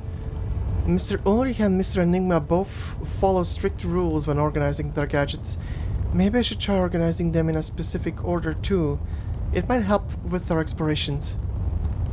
Yeah, I know how these works. There are synergies between them. Yeah, quick load. Not like it matters right now. Oh, what does the cat do again? Allied greatly increases critical damage when this is in effect when entering... Can I click on it? No. When entering battle deploys pulsing field level 2. Okay, so it's a dynamo thing. Okay. So the exit is down here. And there is a guy there. Let's try and pick him the hell up. Also do this event very quickly. Go there. There we go. Special supplies for your field exercise. Choose a set of gadgets you like. Negative status, dynamo, blood teeth. Negative status? Oh hi, and the spell knot. At the start of a round, additionally grants the leftmost character high ranking incantation 1 and high ranking incantation 2. Yes. Oh, I got all of them. Right? Level 2! Holy shit, okay. Those numbers changed drastically. Negative status? Okay, there we go. Equipped, nice. Go here. There's a loud signboard yelling warnings to all those who pass by. Investigate. Before you stands another Musée Thirds contraptions, a message board covered in advice from fellow Laplace personnel. Supposedly, a malfunction has occurred in the area ahead. Check the board. Stranger's message. Oh. Is this from other players? Is this the new shit? Are we leaving messages on the ground like like Dark Souls? Butthole ahead. Poke. There are encounters ahead, there are enemies ahead, however, watch out for special terrain tiles. Uh-huh. Can I do something with this? No. Leave. Oh, okay, I could leave a message if I want. Okay, that's funny as hell. Legendary leftovers. Once owners now they'll have a new one. Give me loot. Okay, the wool blankets. Desirable high value item. Okay, this is sellable. Baikal mud. Significantly increases allied damage bonus. when blah blah blah is in effect, Insignia Strike and Insignia Strike grants ceremonious to all allies. All allies gain immunity to disconcert. Increases. Maybe the soil from the Far East can be used to extract something useful. Sure. Loot all. There we go. Oh, I see. These are now... You need to equip them and use them. Okay, I see. Okay, Crate Insignia A? Alright, Civilian, Black Marketeer, and Tracker. Okay, when deployed in field exercise, Summoning Ritual instead teleports a random shop to within one tile of your position on Darkened City and Graveyard of Dreams maps. Okay, when deployed in field exercises, detects all enemies within a 10-tile radius on Darkened City and Graveyard of maps. Okay. Doc. Can I help? Recruit. Grab him. 200 merit recruit. Do I have enough money for you? Hold on. Do I? Man, this is gonna... it's enough, yeah. It's enough. I have him. Okay, well... Let's, I guess, go back. A silent watchtower stands. Its ladder creaks ominously. A watchtower of sorts, though what it was meant to look out over is unclear. Maybe climbing it will help you scout the terrain. Activate... Oh, it shows the surrounding area. Ah, okay. Okay, well, there is loot there. Good, now the surrounding area can be considered mapped. Thank you.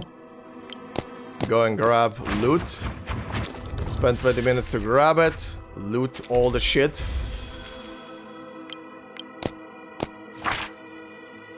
Bored person number 5, civilian. Summoning ritual. Okay, it's similar to the other guy or person. Alright. Person acquired did not demand bullshit. Okay, there's another person to recruit. Sanctuary Mechanic M. When deployed in field exercise, gain an 8% chance to obtain 1 copy when using quick use items on the edge of the Earth and Laplace maps. Okay. Level up. Numbers go higher. More loot. Cool. More. I'm grabbing all this shit before we leave. Increases allied incantation might. Okay, that's a very nice item. Appenite Blackstone increases allied damage reduction. When blah blah blah is in effect, increases that blah blah blah. A fire burns in my heart, though passerby see only smoke. Poetic. Okay, we have 2 battles here. Sure, come here. No surrender, no compromise. Battle. What are we fighting? We're fighting 2 fairy queens. Okay, quickly set up these characters. Okay, not gonna lie, I forgot that you can use 5 characters at once. That's why there were 2 extra characters in the select screen, so this is gonna be weird now. Ah, finally! Don't take it on step. Let's get your back. I also forgot that this mode runs on 3 times the speed. Right. This is way faster than normal. Okay. Let me think on it. Oh god, I'm gonna have to get used to that they all sound like chipmunks now. Because it's 3 times the speed. Oh boy. Oh boy. To the left. Bye-bye, Lily! And that's that. Stars. Rise. Journey through the cosmos. Absolutely deleted. Yes. In a way, the storm in this box is just it's just as cruel as the one outside, but here, hard work is always rewarded. Yeah, pick up items. Nice. Bottled Anomaly significantly increases allied critical rate. When in the first slot and activating that, at the start of the round, all allies lose a percentage of their current HP. When attacking, if an ally's current HP is low, their attack temporarily increases. At the end of the round, all allies recover a percentage of max HP, greatly increases. Kind can't remember what that exactly is, but it's one of the different thingies similar to Bloodtooth. Red stars and green flames. Nice. Okay, recruit this guy. Alright, got him. Sanctuary Investigator Z, Laplace member. When deployed in field exercise, grant 1 Mischief Maker's Bag when 16 out of 8 hours remain on the edge of the earth. Okay, nice. Oh, this guy needs to go. Rise.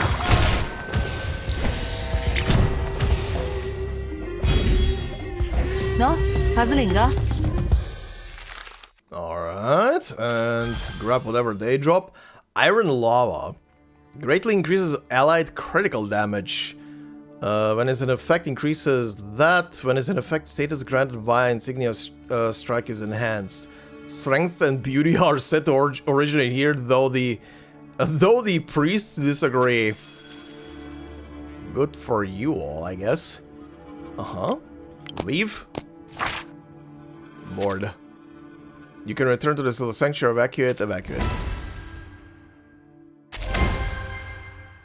Okay, that's that for the practice round. Alright, all the rewards. Nice, thanks. That's the guys that I brought back. Alright, level 4, more stats. Okay, let's see. Critters. Nice to see them still so lively inside the toy box. Still, we have to fight them off. We can weaken them in several ways. Level up your field exercise characters to remove special effects from invading monsters. Yep. I've modified the toy box and given it a few upgrades. Should make the simulations less difficult. Enigma really suffered last time. Of course, that was intentional. Thanks. I don't think that's very nice. That's what's been optimized this time. Check out the milestone board.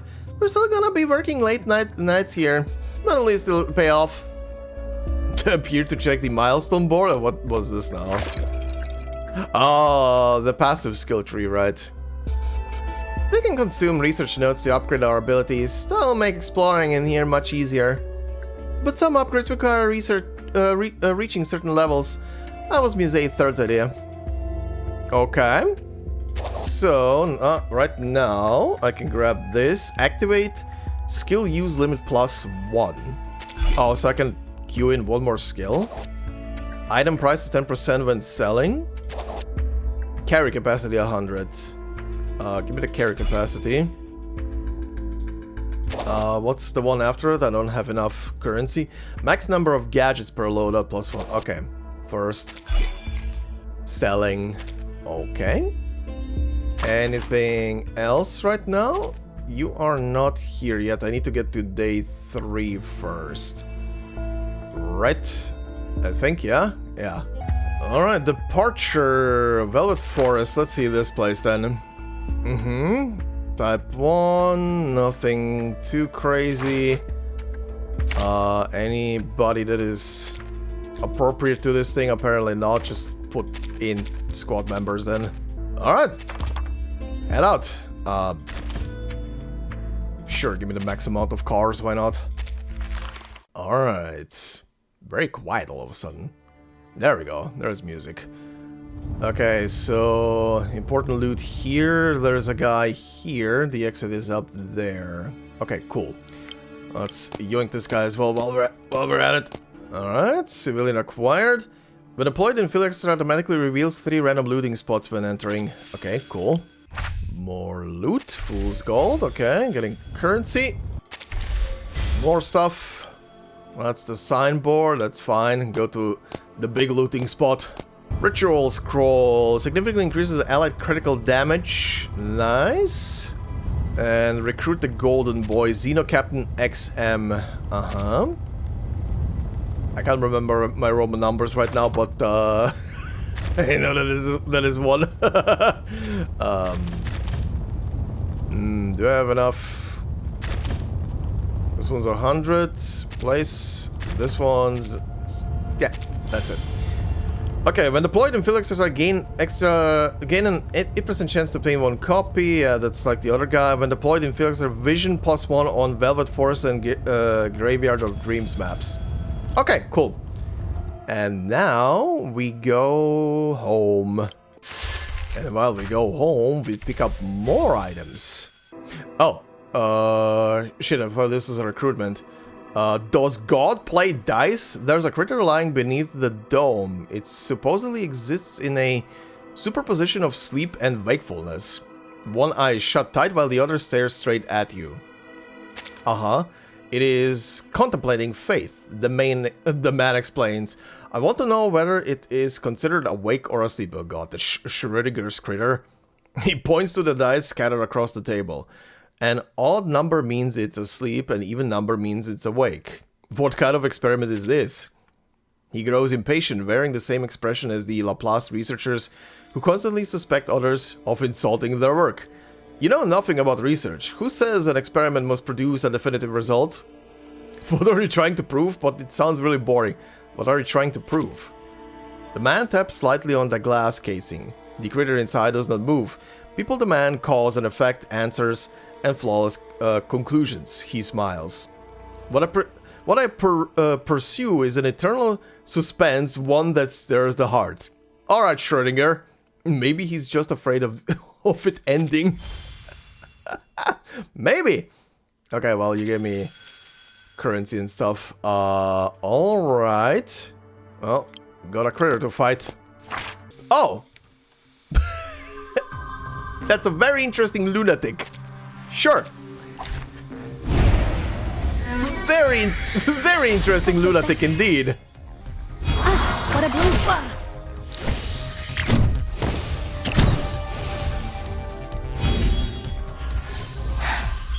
Yeah. Impromptu is gonna carry the adventure. Alright. Pick up items.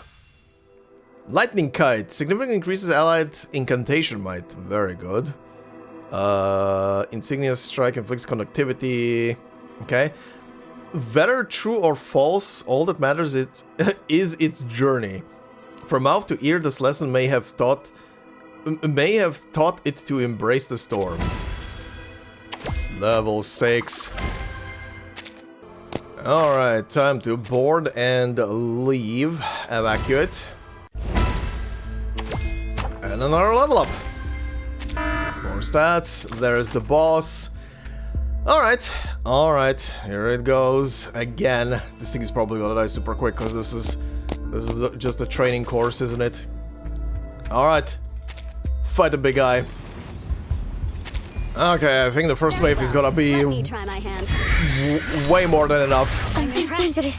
Ow! Give me shield! Holy shit! Okay. Even though the training station thing hurts. Okay, good to know. Good to know, but how long will you last, buddy? An inch. Copy that. Or maybe take a deep breath.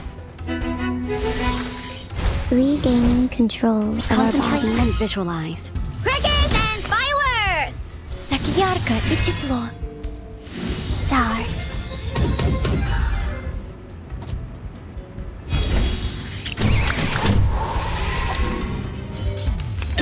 Take a deep breath. Wow! It seriously survived on 3 health bars? That is so funny, actually. That is so funny that it survived on 3 health bars. Well, you're not gonna be living for long, buddy. You are going in this round, if you want it or not, exactly easy, la. To the left. I am the waves in the ocean and the stars in the sky.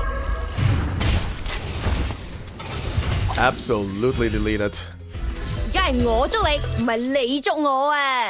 You said it. Alright then. Fool's gold. Simulation successful. Alright, so training done. The storm rages on and on, but we came prepared. We held on to the end. It's Regulus just keeled over. Okay. Well, that's a normal training run complete. Now we I guess I could get what's it called? The failure ending very quickly and see if there's anything to that outside of just unlocking it, right? Well, let's start this again. Oh, what is this? Clear story mode to unlock custom difficulty. Huh? Ah, I see. Oh, so okay, this is new, right? I don't remember this being a thing, so you can customize the difficulty with parameters. Okay, interesting, if that's the case. Alright, story mode. I see. Are more people going to try this out later? Of course. Medicine Pocket and I don't want to stay on the sidelines. I heard Regulus wants to join too. I trust you all understand this isn't a game. Sure, we all think this is a totally serious and important project that concerns Laplace's future survival. Really? Of course not. Maybe for them it is, but for me it's just a game. Maybe everyone should give it a try. Colleagues with different personalities will find different solutions. Here you can see all available field exercise characters. More will unlock as simulation difficulty increases. Okay. Each character has different strengths, weaknesses, and playstyles. Check them out here. Okay, so for the story purpose, it's a choice between Enigma's and Ulrich's perspective, huh? Okay, interesting. Compassion. Ulrich wishes to spread humanitarianism to every corner of the toy box. When recruiting assistants, additionally gain 25 experience. I guess this is his skill. Upon use, recruits all assistants within vision range and draws enemies to move towards self for 1 hour. Really? Okay, what does Enigma have? Iron-blooded general. Though Enigma doesn't enjoy solving problems through violence, that doesn't mean he's not good at it. When defeating an enemy, additionally gain XP times 20. Okay. Range, 2 tiles. Upon use, defeats all enemies... really? Defeats all enemies within a 1 tile radius, ignoring level differences. Really? Okay. Well, I'm gonna start with Ulrich. Is this the same? This is the same message. Okay. Defeat the invading monster astronaut ghost on day 4. On day 4, okay. Defeat the final invading monster on day 7. Okay, this seems to be the same. Select this. Confirm. Do I have room? Oh, I do have room. Okay. And now I'm full. Alright. Oh, hi. So the quest starts up here. Okay, so the two of them talk. Enigma. Can I click on... Oh, shit! I didn't mean to click that away. I thought I could click on this and check some info. Crap, hold on. What did I miss? You still cannot agree with your colleague's proposal. At the very least, the report should uphold the spirit of Laplace on paper. Forget prioritizing survival through the storm. You and your companions cannot even imagine Laplace employees begging for research funding. Okay? And then we continue with, Enigma has chosen his own path, and you have no choice but to intervene. As absurd as it sounds, this is the reality of the situation. Even as an awakened, you have long suppressed this particular human in empathy, but now's not the time to dwell on it. You have to stop this before he commits to being that Raven's lackey for good. The pre-storm protocol requires countless revisions, and above all, it must not feel like a prison sentence. You decide to look for your former friends first. They once fought at your side, yet you have not seen them under the Raven's rule. Perhaps they are hiding somewhere. Well, it's time to embark on a classic hero's journey to reunite with your estranged allies. Start with Laplace. Okay. Alright, Ulrich's choice. Ulrich and Enigma have an ideology conflict. To stop Enigma from acting alone, Ulrich decides to travel to Laplace and seek out some old friends. Okay. Good. So that's the first task. But before we do that, hold on. Where is okay, this doesn't really matter right now, just equip. Where is the thingy? Okay. I wanted to grab this and maybe get some extra loot, but I don't have the currency. How do... yeah, there we go. Keel over. Blup. Simulation failed. Up, that's the bad ending. The plan failed, but we will try again. Good news. No more rowing on land this time. Alright. Oh, I see. Now I have this.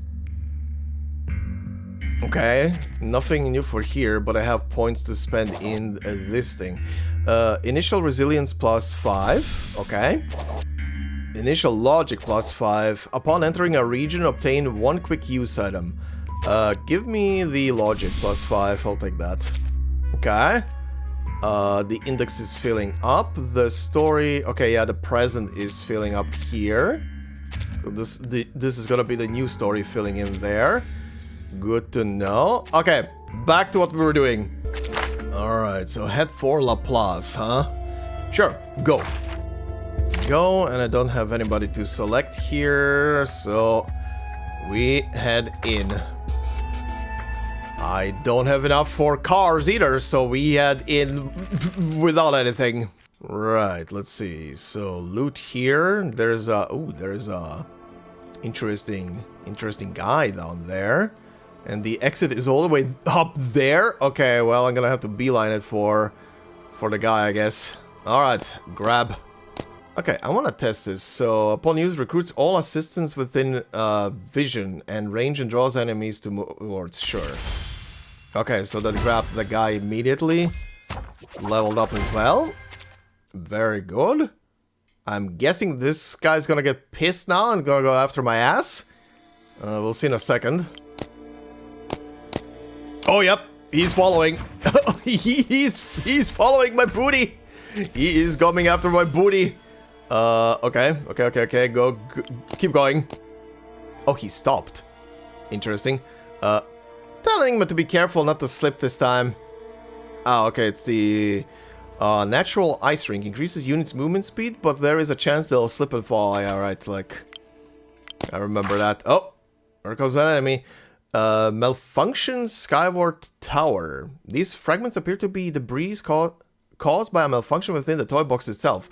They only manifest in affected zones, present extreme danger, and look strangely familiar. Oh, this is new. Let me see. So this is a more... Oh, Felicien, the Skyward Depths. Oh! A mini-boss! Does it say anything else? Priestess of Light. Oh yeah, it's the description. Okay. Better gadgets can be equipped. Oh, can I? Yes, I can. Okay. Alright, start. Hi, Felicien. Been a while. Holy shit. Oh my god, you have so much health. What the hell? Oh, okay. It does present danger. I will agree. Absolutely agree with that.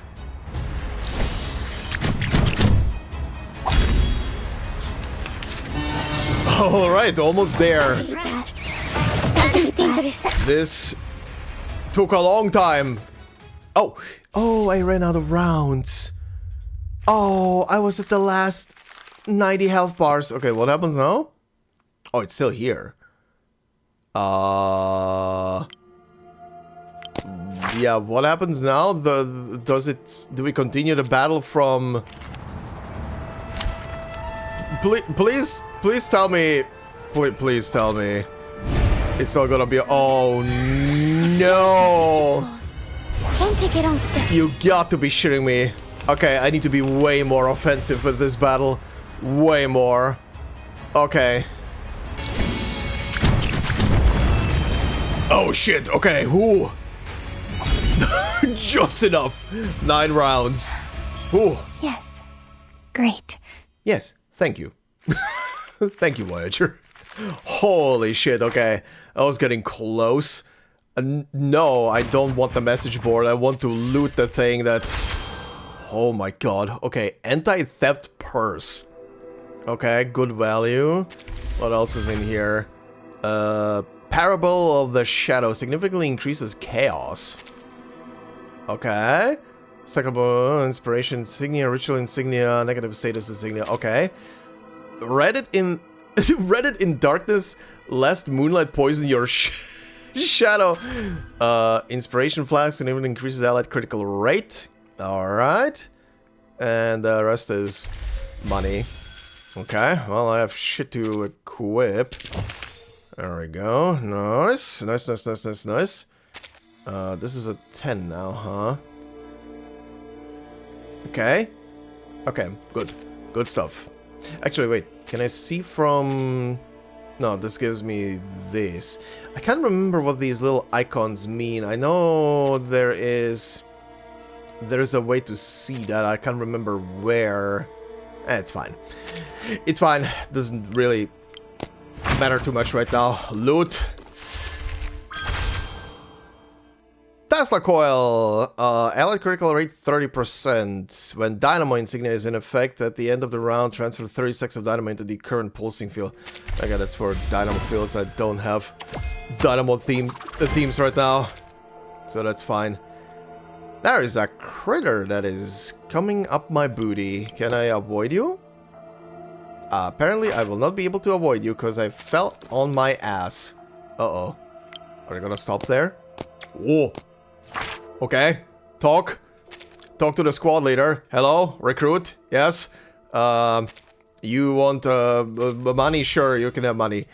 Rescue squad leader. Alright, Foundation member. When deployed in field exercise, each merchant encountered permanently increases map shop discount by 1%. Okay. When deployed in field exercise, health reduction effects are reduced by 50%. Cannot recover health unstackable. Okay, now I'm kinda trapped. Oh, this is a big battle. Oh, it's these little guys. Okay, okay. Impromptu will take care of your butts. And there they go. One smack. And then there was a second one with the same critters. Alright, let's do this again. What a blue. There goes the second group. Alright, that's one loot bag, and there's another loot bag. Give me that. Hell yeah. Alright, grab the resources and then we need to run to the exit. What's in here? A pomegranate juice sample. Allied damage taken reduction 40%. When Blood Tiff insignia is in effect, Fury points plus 5. Okay. Blood Tiff teams, that's fine. Okay, now we're gonna have to book it towards the exit. But apparently not before an elite critter runs into my face. Is it the snow guys again? Oh no, it's these guys. And goodbye. Impromptu is a bit yeah. It's a bit, yeah. I think that describes it adequately enough. A bit, yeah. And a level up. Stats, very good. Keep running, the storm is going up my ass. Where was the exit? Was up there. Well, I can grab this along the way. And then we fight this guy before we leave. Are you any kind of special enemy? Probably not. Yeah, it's more of these same little critters. Okay. Alright, grab the loot from them. Nice. Amplifying ring. After taking an action, when an ally's moxie reaches its maximum, immediately casts their ultimate. Okay. Theseus's fragment. Ally damage taken reduction. Okay, that's the blood thing. Alright. Good stuff. Time to leave. It's enough. Another level up. Milestone reach. Okay. Okay, right. The first enemy comes on in 2 days, so we need to keep going. Also milestones. Okay, let's see. First off, skill limit. That's the selling stuff, carry capacity, and this is too expensive. Okay, so the milestone stuff is only for the round I'm currently in. After that, it resets. Can I talk to Ulrich? No, he's just standing there. Oh, wait, actually, I did go to Laplace. Did I have to do something extra while I was there? Oh, I did. Seek out some old friends. Right, shit. Hold on, go back to Laplace. I need to go back there. Oh, was it? It was probably the guy that was right next to there, and I got completely distracted because of... Oh, do I seriously not have enough currency to buy even a car? Really? Oh, I spend it on upgrades. Right. Wait. Oh, wait. Wait. I can sell some stuff. Right. I could sell some stuff. This is just currency, right? Wait. Is there a... Can I... No, consumables, gadgets, materials? Is this just... Yeah, this is just sellable. Is there a button? No, there is not a button to just sell all of these, isn't there? I don't think there is. Okay, anyway, it doesn't matter. Sell. Grab cars. Gonna need them. Okay, go. Oh, it's, it has to be this guy then. Hold on, let's see. Oh yeah, this has to be the guy. Enigmatic girl. Oh, it's the girl from before. A familiar old friend stands quietly here, patiently waiting for you to arrive. Yeah, okay, I was running away last time because the critters were up my ass. Okay. Talk? You find a girl you met before. Enigma asked for her name last time, yet you still cannot recall it. Could this be some kind of cognitive bug? You set the question aside for now. There are more urgent matters at hand. The conversation confirms your suspicions. Thanks to Ludwig's meddling, the toy box is split into polarized extremes. On one side, orderly yet lifeless conformists. On the other, a small number of rebels who continue to fight back. You express your intent to stand with the resistance and overthrow the Raven. The girl is relieved to be able to collaborate with you again. She directs you to the Graveyard of Dreams to meet the others. Times have changed, Ludwig. Okay. After meeting the enigmatic girl, Ulrich learns that the Resistance has established a temporary camp. He decides to head to the Graveyard of Dreams to join them. Okay, so that's gonna be... That's a different map. Okay. Level 6. Alright, so now we just finished this map normally. This was... Right... what does this guy have? When deployed, in field exercise detects all enemies within a 10-tile radius on certain maps, and the other guy, when deployed on field exercise, increases selling price. Okay, nice. That's a very useful ability, just recruit everybody who is close by. Okay, what do we have on this map? One guy here, two special treasures up there. Okay, let's go all the way up there, grab that. The roaming coffin. You find a group of people gathered around a coffin arguing fiercely. Listen in. The coffin holds a great man. He shielded the villagers when the critters invaded. Now they honor him with a proper funeral. You wait for the eulogy to begin. To our great, our truly great. The speaker falters, wipes his brow, and whispers to someone nearby. What was his name? Silence follows. What's going on here? Everyone knew him, yet they only ever called him you, him, or hey you. No one asked his name, and now no one knows it. How long has it been since I called anyone by name? You may be a stranger here, yet the locals appear just as oblivious. How curious. Ha! Interesting, so we fixed this speech impairment thing that was happening before. And now people keep... I mean, okay, there's Ludwig's thing of putting people in two extremes in here, but there is also now a thing of people forgetting names. I feel at home. But for the wrong reasons. Alright. A talking bush. You spot a tower hiding in a dense foliage before you. All is quiet. Enter and take a look. The tower is eerily quiet, and as you move to enter, you hear a faint rustling. Who's there? As soon as you speak, the sound vanishes. You're not sure if it was there in the first place. Something's not right about this building. Destroy it. Please proceed. Please proceed to enter. Sure. Finally, another Crate's gang member. Okay, enemies. Right. Ambush. Okay, it's stupid ding dongs. Ding dongs defeated.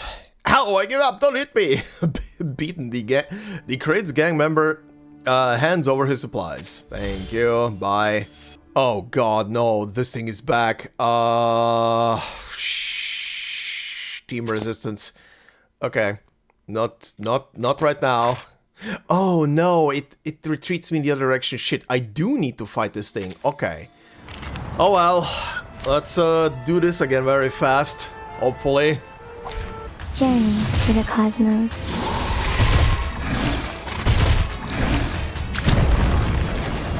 And there she goes. Okay, that was kind of faster than last time. Loot the big thing. Justice! Okay, desirable high-value item. Merchants are willing to fight over it. 1/7 scale model of Justice! It will always arrive, but it might be late. That's a reference. Justice will always arrive, but might be late. you assholes. Okay. Alright. Grab loot down here. What do we get? A buttercat, a golden one, nice.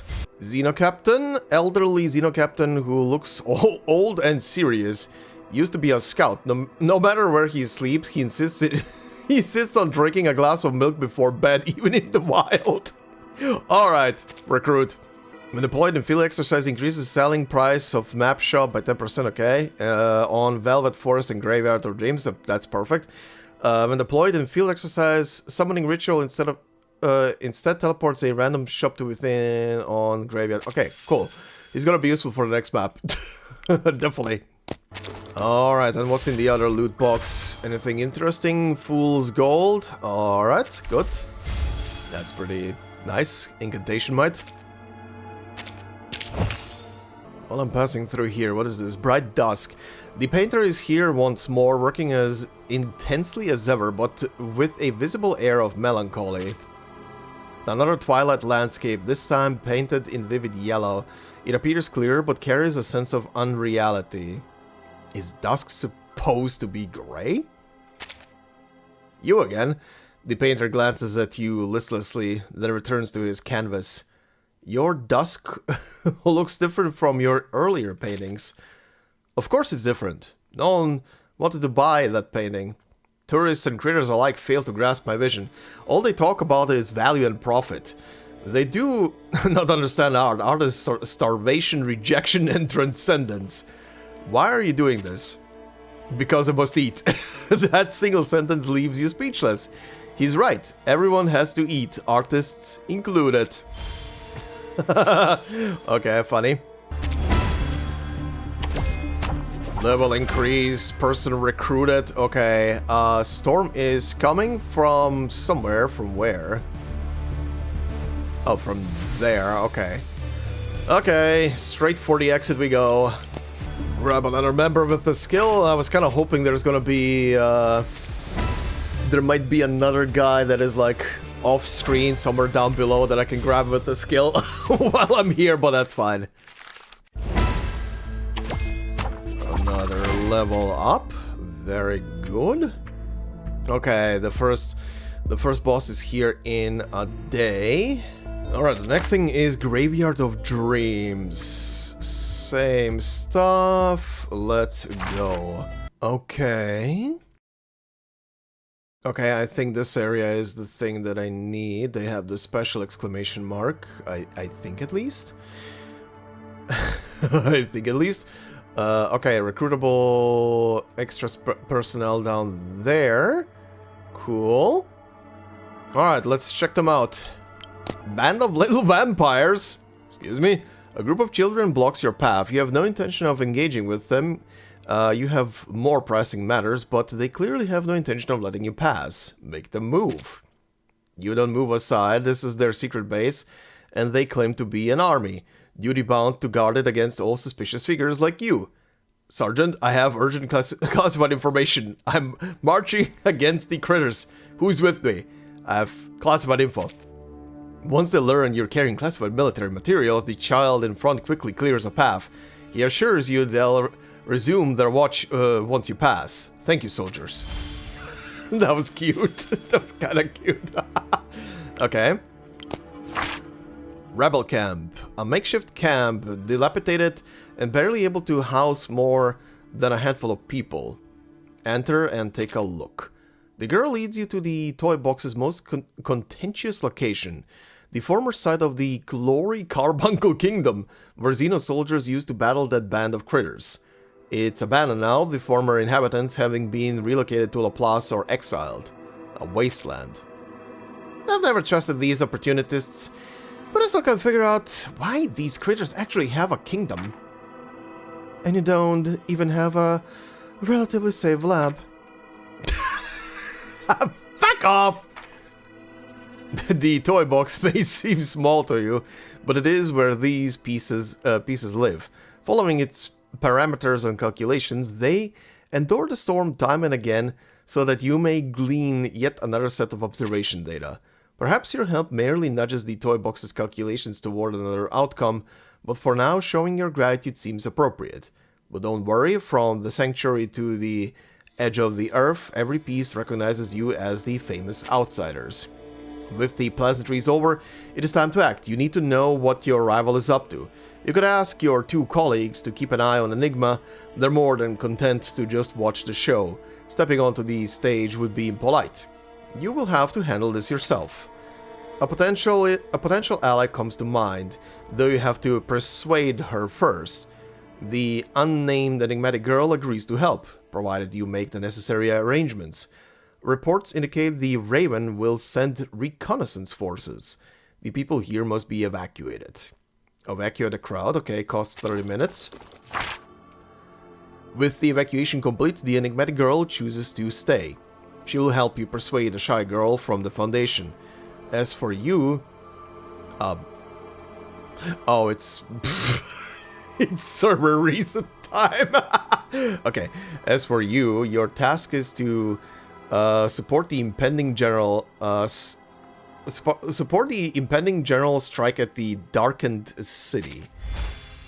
Okay, so that's gonna be our next destination, huh? According to the plan, Ulrich must assist the residents at and coordinate with the upcoming general strike in the Darkened city. Okay, so that's our next map to go to. Okay, cool. Also, what is this then? The path to success. You receive a bizarre map. Its cover boldly declares, "Follow this and you will not fail." Take a look. The text appears on the map. This map compiles collective wisdom from successful journeys. Follow it and you won't go wrong. How do I use it? The previous message fades, the next appears. State your destination, all successful routes will be displayed for selection. I'm heading to bury treasure to sanctuary to bury treasure. Dozens of crooked routes unfold before you. Text appears. Choose a route to follow or proceed freely. If you successfully reach your destination, your route will be recorded. Take the nearest route. By the time you've made it halfway in, you've already had to endure wind, frost, rain, and lightning. The map updates. User comment. This route gets very smooth later on. Continue. For the later half of your journey, you tumble from the mountaintop into the valley, reaching the destination in under 10 minutes. It's smooth, sure, but my ferrofluid's all shaken up now. Alright, level up. Alright, so... God, why is the wind now effect now in my ear? Probably because of this. Okay. Let's go and grab all of this stuff down here. And then we move to the exit, because that's gonna be, I guess, it for the map then. Right. Okay, let's go. A water spout? Never expected to see something like that inside the toy box. Oh, right. Yeah, right. I know. Use Bodie McBoat. Oh god, what am I fighting this time? What is this thing? Okay, this is another boss. Spirit of the Universe. Oh, I think I know what this is. Sure, let me see. I think I know what I'm fighting. Yeah, it's this thing. The collapse of... Actually, do I know this thing? I need to see it. I think I know this thing. Oh, yeah, okay, it's this thing. I've got your back.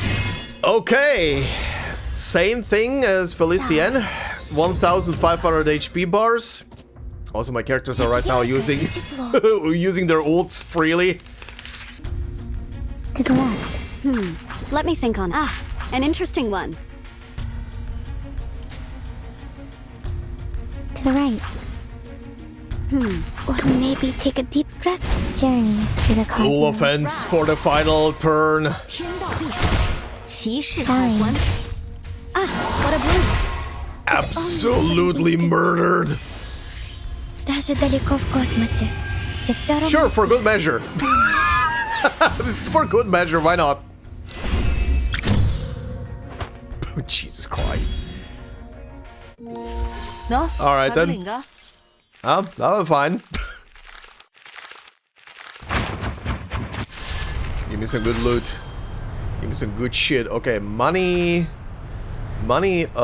Suspicious cocoa bean. Ally damage bonus 40%. When allies take extra action, damage bonus 10%.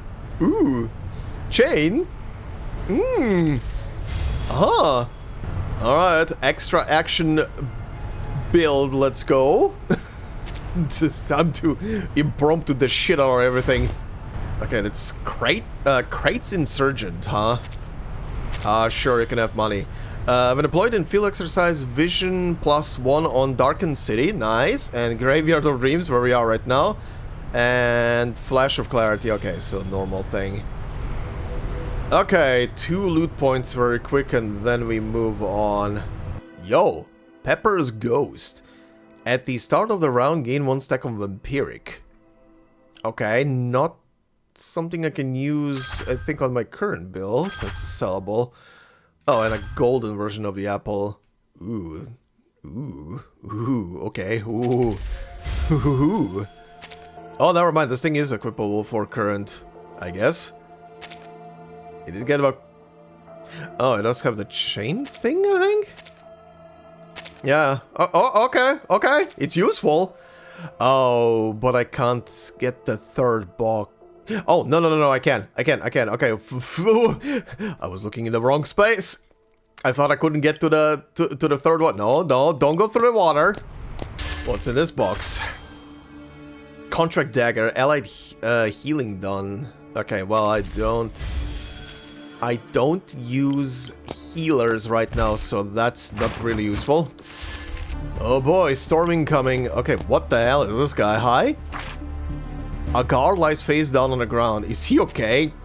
You flip him over. His eyes stay shut, one arm raised awkwardly, pointing toward a plate. Check the plate. On the plate, some unknown substance spells something. C.A. Carbuncle? Whatever it means, it's the only clue to why he collapsed. The substance gives off an atrocious smell, yet one that somehow makes you hungry. Oh. Okay, so carbuncle on top. Car here. Can I make it to the car before the storm? Maybe? Broken down car. A rhythmic clank comes from nearby. Someone trying to fix their car with their foot. With their foot! Where's your scientific mind? That's how my radio got fixed. Can you fix cars? Sure, 20 minutes. Thanks, just in time. I still have some rations to deliver. Rations, don't tell me... Yeah, daily ration. Don't look at me like that. I know you're fed up with having the same tasteless food day after day. Apparently, some folks have even started refusing to eat, but every department is fighting for funding. Where is logistics supposed to find the money? Another hunger strike, huh? Even so, I'll deliver them. But those hunger strikes are determined. Strikers are determined. I saw someone faint at their post earlier. if you're headed somewhere else, maybe you could bring him something different to eat. Something better than these rations. I guess so. Sure. Is he okay? Rinsing, give him something to eat. There we go. Give him the bread. He wakes again, but the moment he sees the rations, he faints once more. Maybe Laplace really should rethink its catering, both inside and outside the suitcase. What a pity. Terrible food jokes. Let's go. Okay, time to leave. And we are boarding. Goodbye. Very nice. And the level up as well. Okay, here comes the boss invasion. The astronaut. Where is the guy? Up there! Okay. My current loadout rating is double his his rating. Okay, this is probably not gonna take long. I would say. Probably not gonna take long. Oh, you guys are so dead. So absolutely dead. I've got your back. Yeah, they're all stunned. Yeah, you guys are pretty much dead. I just literally need to select all attacks. Hold your breath. Full assault. No one survives. Thunder Talisman, scientific version. Let me help, please. Good night. 而家係我捉你，唔係你捉我啊！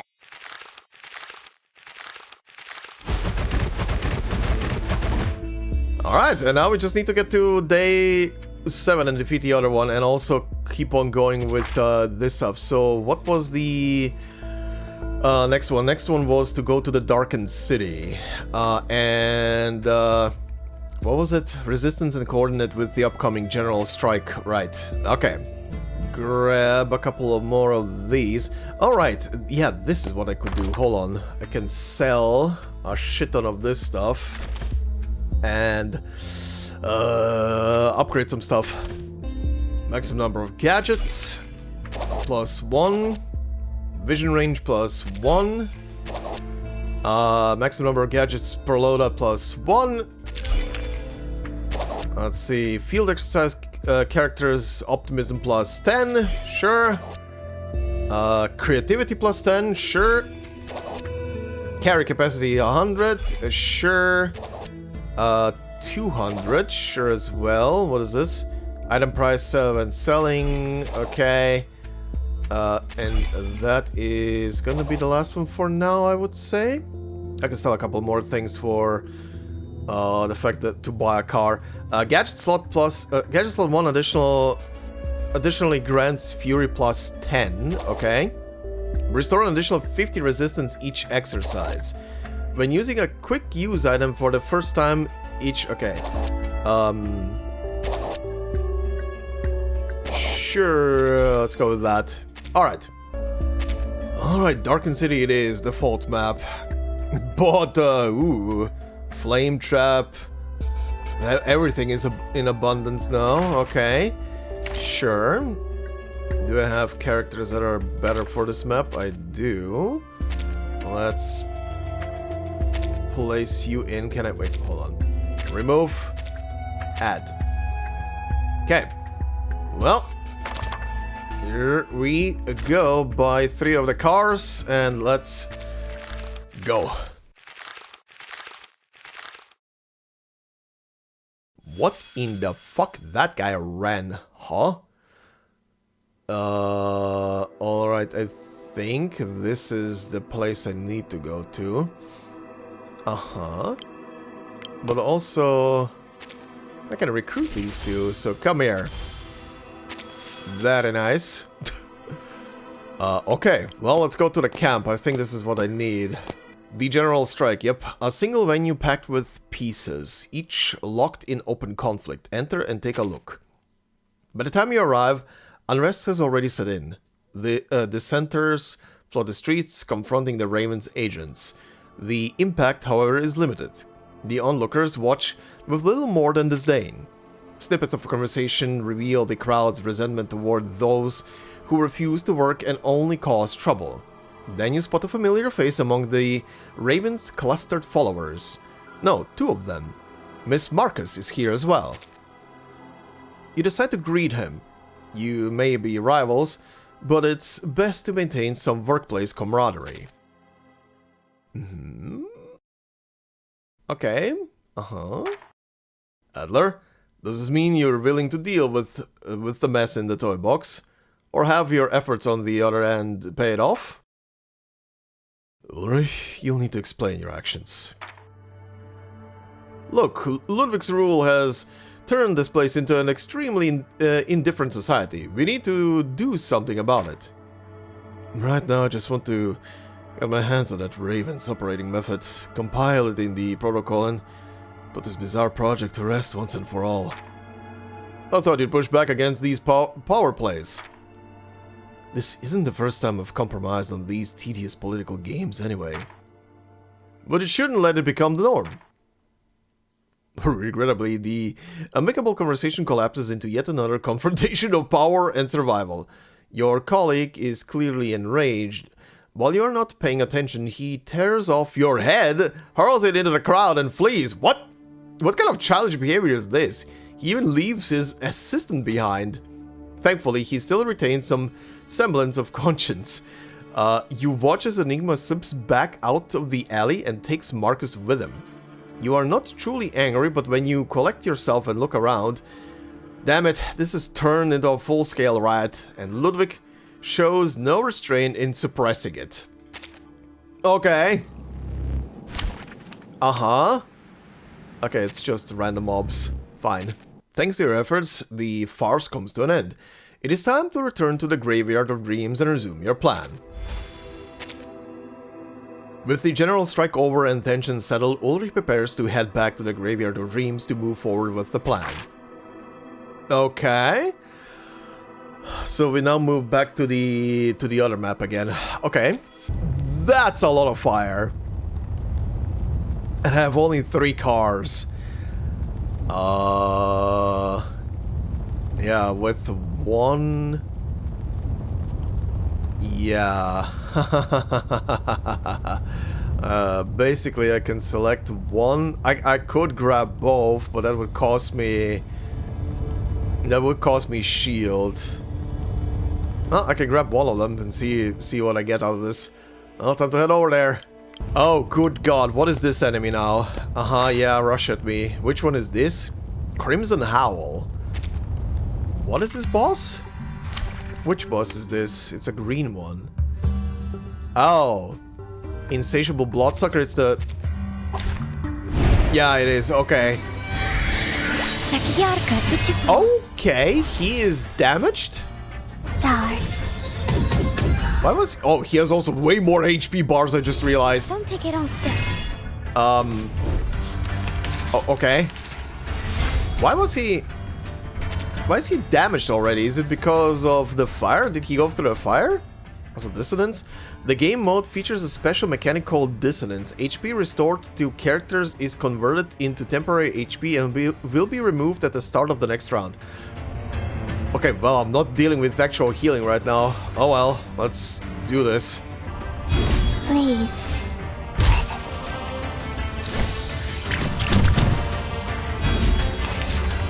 Okay, this is gonna be very tight. This is gonna be very, very, very tight. Don't take it on stick. Either it happens, or it doesn't happen in this round. This is gonna be super tight.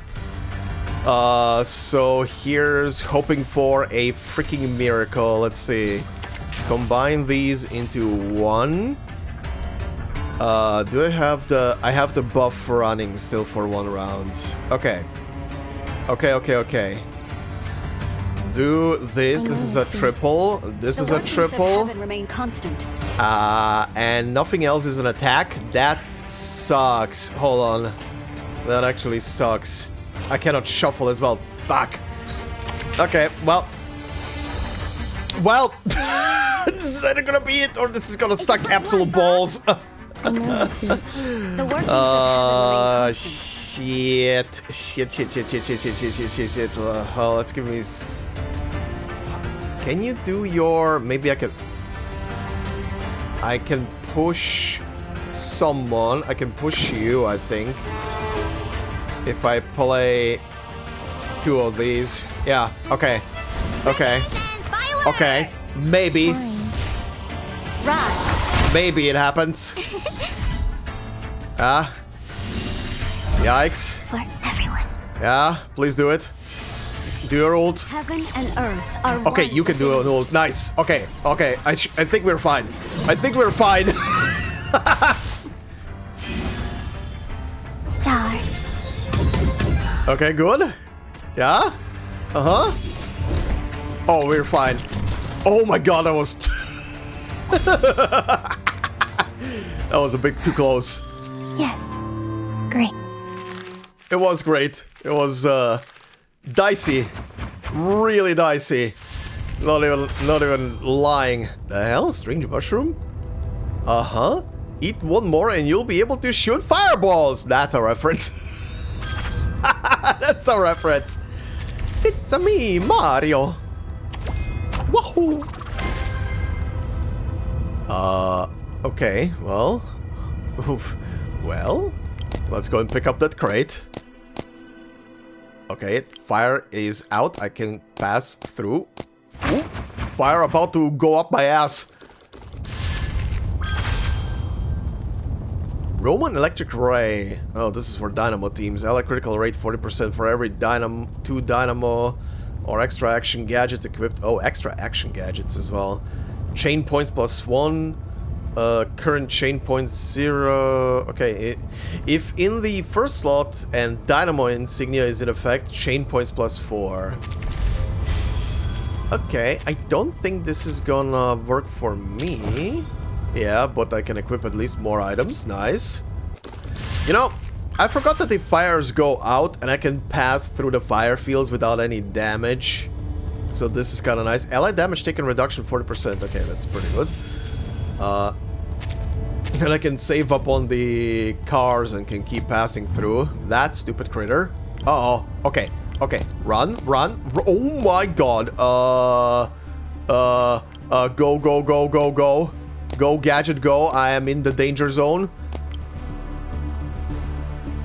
Any other recruitable NPC close by? No. Just use the skill. Grab the guy. Keep running. Holy shit. My ass got fried on that thing. Where is the exit there? Go. And we board and leave. Here we go. Save returns. And a level up. Okay, cool. Let me sell a couple of things and get some upgrades. Okay, so what can I get now? I can get this. When using a quick use item for the first time, each exercise obtain 1 additional copy. Sure. Gadget slot 1 additional grants fury +10. Okay, cool. Max number of gadgets per loadout +1. That might be the last thing I buy right now. Gadget slot 2 additionally grants chain +10. Creativity. Actually, I can buy both. I'm gonna have enough. I can still sell some stuff as well. Okay, so the next stop is back to the Graveyard of Dreams and prepare to head back to the graveyard. Okay, I think I need to talk to the same people again over there. All right. Okay. Yeah, this building here. Sure. Okay, hideout. A small cave that appears to serve as the Resistance secret base within the toy box. Enter, take a look. True to her word, the girl follows through. Marcus arrives with Enigma at your hideout. It seems he has come to realize just how naive and terrifying Ludwig's so-called perfect language plan truly is. You extend an invitation to Enigma, only to be turned down. He claims to have his own approach, one he tends to see through himself. After seeing Marcus off, you begin discussing the next steps with the girl and the others. In the end, the answer is simple. You must retrace your old path. You united them once only to learn the core had been stolen. Now it's time to do it again. You must head to the edge of the earth and find them. The Crates gang, Laplace, the Foundation, Xeno, and even the Critters. In the meantime, the girl will prepare everything you need at the sanctuary. Okay. Enigma declines Ulrich's invitation, leaving Ulrich to continue his plan alone. To do so, he resolves to retrace his old path and travel to the edge of the earth, uniting everyone he encounters. Okay, so that's gonna be the finale for him. Okay. Well, what do we have? We have a new special recruit guy. And 2 treasures. Sure, well, let's go and pick those up and then we're gonna book it out on the map. Alright, first crate, money, and what is this? Mandrake battery. Okay, that's dynamo stuff. Alright, Xeno Captain, recruit the guy. Sure, he wants money, huh? This is just enough. There we go. Been deployed in field exercise, Velvet Forest, Graveyard of Dreams, looting time minus 20%. Okay. Will not come in handy for where I'm going. Same maps. Deployed, automatically reveal 3 random looting spots. Okay. Alright, considering I have only 1 boat, I won't be able to get this thing down here, because that's gonna cost me health. So, we are moving, we are schmoving the hell out of here. Okay, but excuse me, before I leave, why is there a dog? Messy puppy. A little dog whimpers softly. It seems to be signaling you to follow. Okay, go there.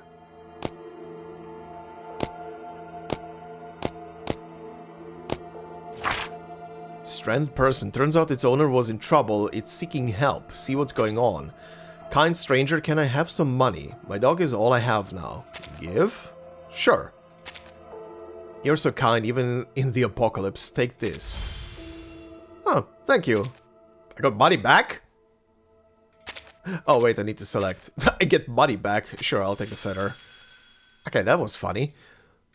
Anyway, we can leave the map. There's nothing really else to yoink here, I would say.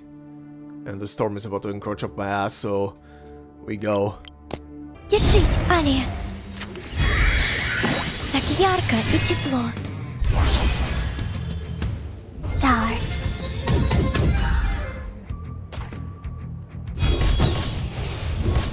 Don't take it on step.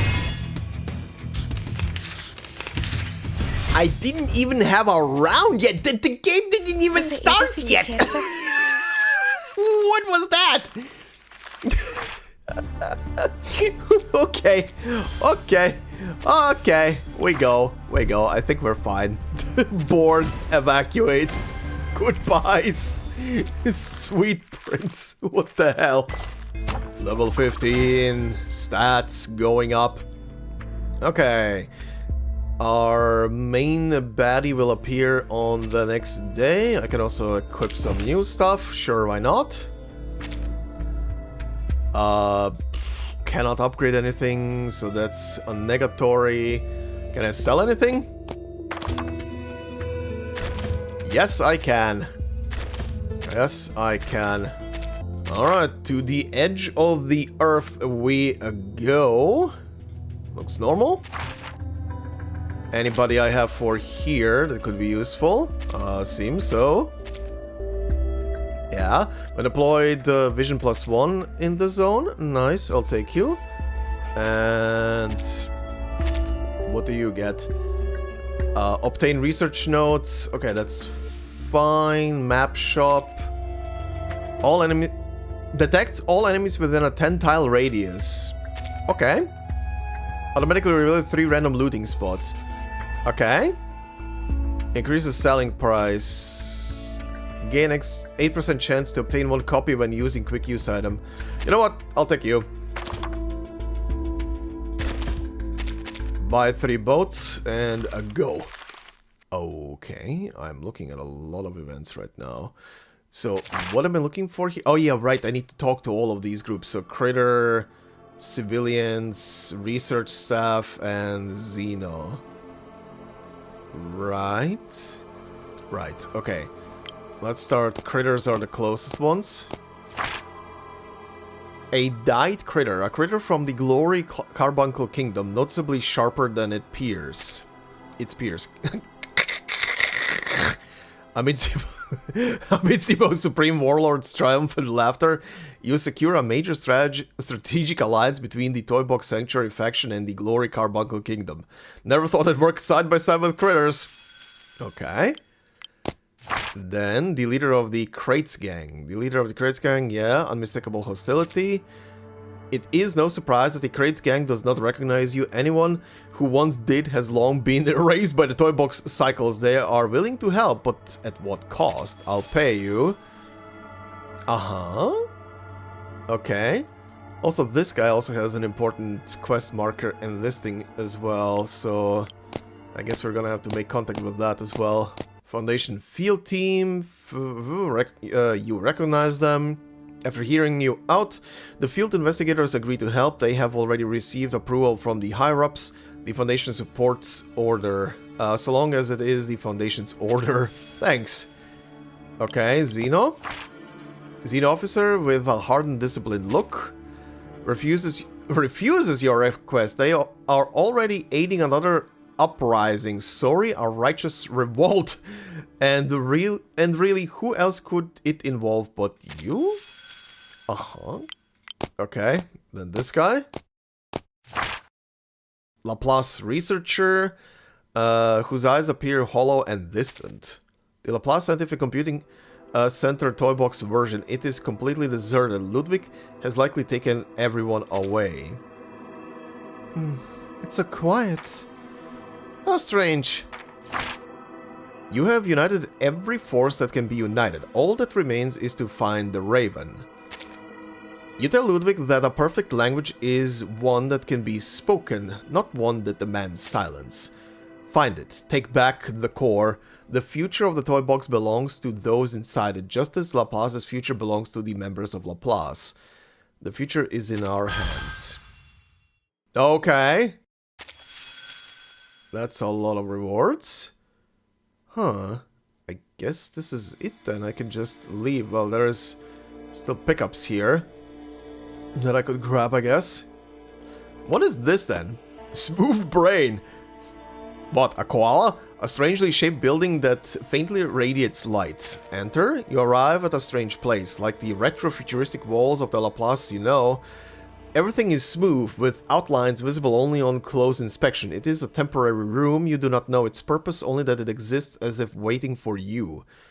Enter to check. The room is sparsely furnished. A round table, a cold light, and two transparent chairs. A large mirror hangs on the wall. In it, you glimpse yourself a blurred silhouette. A notebook lies on the table. The cover reads, "Temporary version for internal discussion only." Open? You open the notebook. The pages feel as smooth as the walls. There is not a single word that could be called a deep thought. What a godforsaken place. Try to write in the book. On a blank page, you casually write a single word. Depth. Good.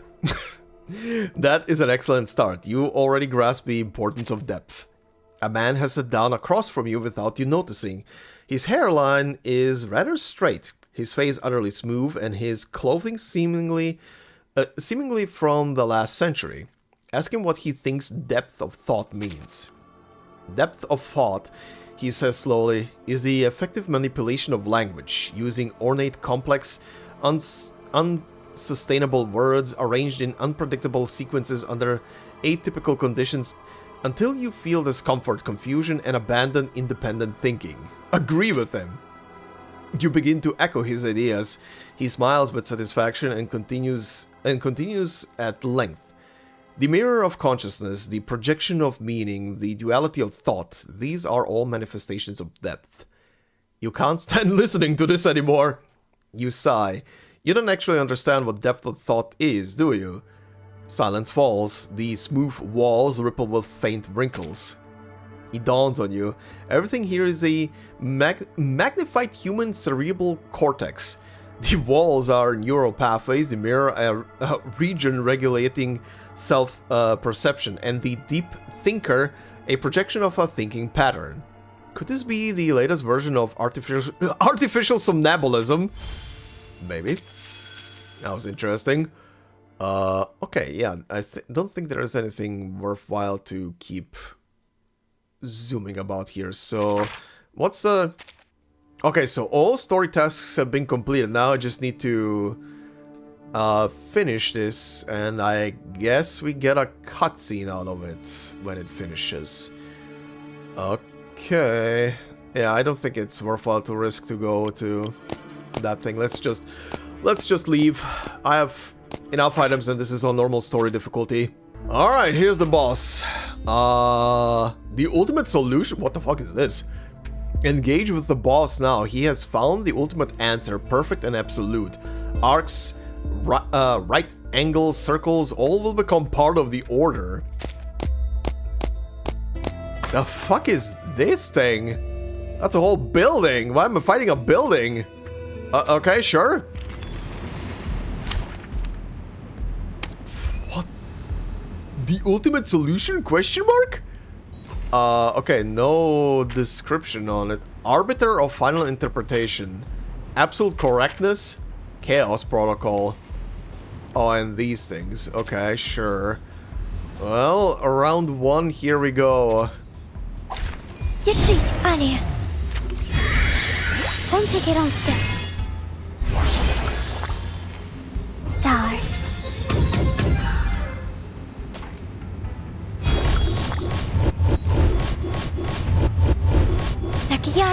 What in the shit?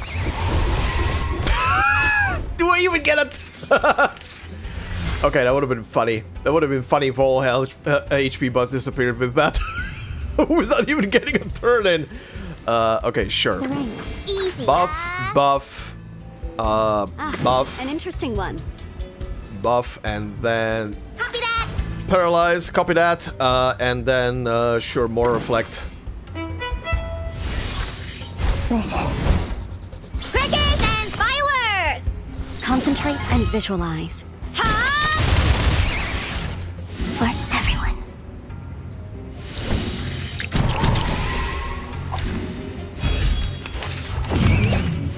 I've got your back. I am the waves in the ocean and the stars in the sky. Holy shit, whatever is happening in between turns is absolutely insane. Oh my god, the HP bars are disappearing.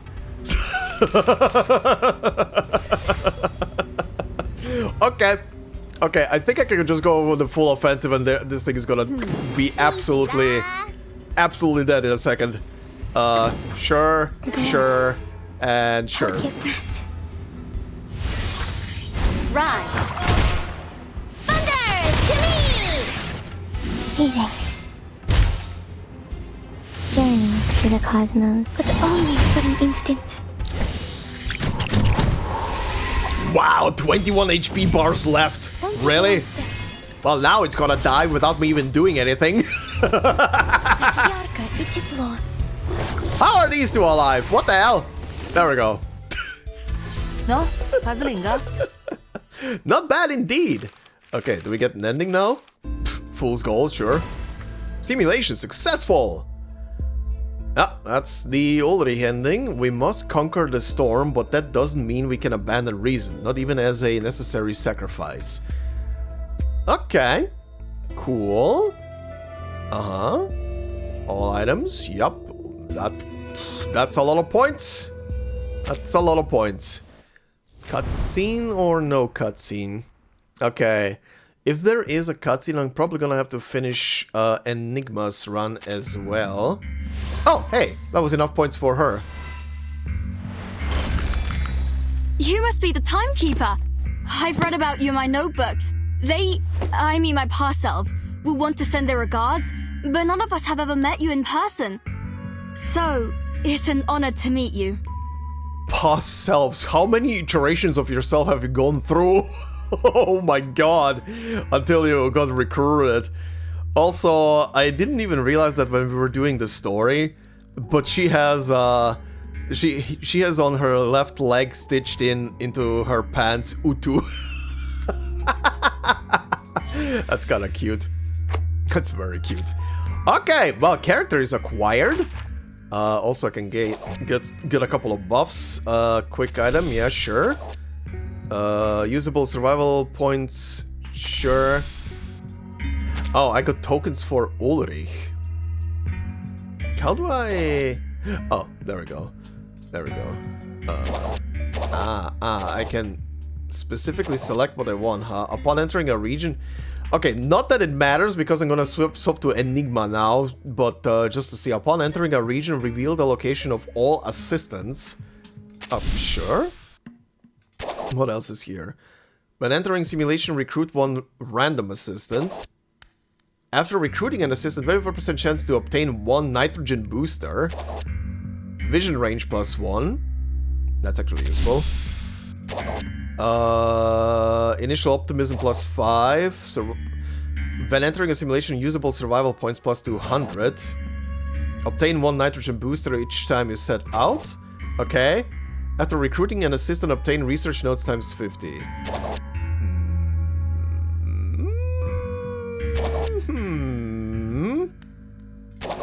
Recruit one random assistant, huh? Sure. Okay, what's the rest in here? Initial execution +5 and vision range +1. Okay. Well, in that case, this is now acquired. Right? Oh, what? That was the only collectible I got?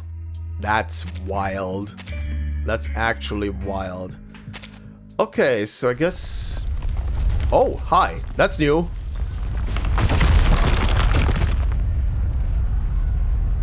The tower collapses.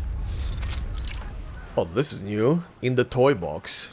Okay, so this is following up on what happened with Ulrich right now. The crowd roars behind them as the newly freed employees begin letting out their usual cheers. The raven crashes to the ground, staggers in uneven circles twice, then starts flapping its wings. Hey, crazy raven! Adler! Enigma reacts quickly this time. He lunges forward and catches the bird before it can fly away. The bird pea stumbles beneath the cylindrical humans, struggling to escape the grip of the two stick arms. Neither piece can move freely. The struggle continues. Ulrich, come, help! No. Sticking another cylinder on top will accomplish nothing besides making this look even more like a circus act. X says he's detecting abnormal data fluctuations. At least figure out. Watch out! Don't linger in front of a crumbling wall, much less a collapsing tower. Everyone should remember that. Oh my god. Ow! A metal rod falls and strikes the raven on the head. Oh, okay, that's fine. Koropis. Ah!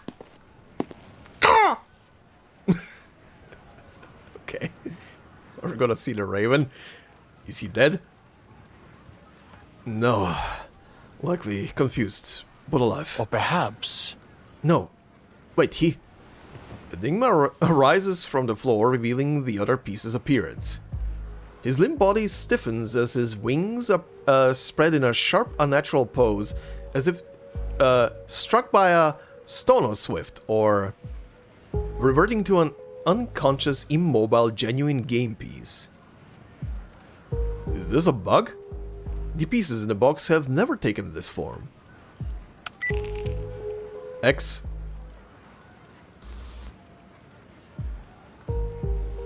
X's voice drips down from overhead. I'm here. The abnormal arcane fluctuation has dissipated. We'll deal with that later. We must secure the core first. Uh-huh. They turned their attention back to the tower. Under their gaze, the collapsed tower, along with that metal rod, transforms together into a stack of research reports. What? My report? No, it's the equilibrium umbrella. Medicine Pocket's plant, or a hamster ball. Why a hamster ball? Don't stare at it! Various forms melt and reshape themselves before their eyes. Fighting through the throbbing pain in his temples, Enigma pulls out the stabilization device and thrusts it up against the core, which now resembles a squash racket. Now it's a blob of liquid metal. Okay. It could be your brother. No. This isn't like that incident with the oscilloscope. I'm 100% certain this is not an awakened. Then we'll skip reading it in every language you know. But since you brought it up, it's possible that it stores encrypted data like the oscilloscope did. Liquid metal, huh? Interesting. Let's go. We'll take it outside and examine it. The core sustains the entire toy box. This can't simply be some mere decorative kaleidoscope.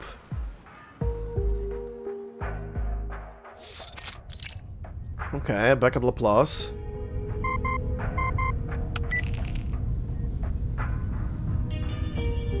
Are you certain?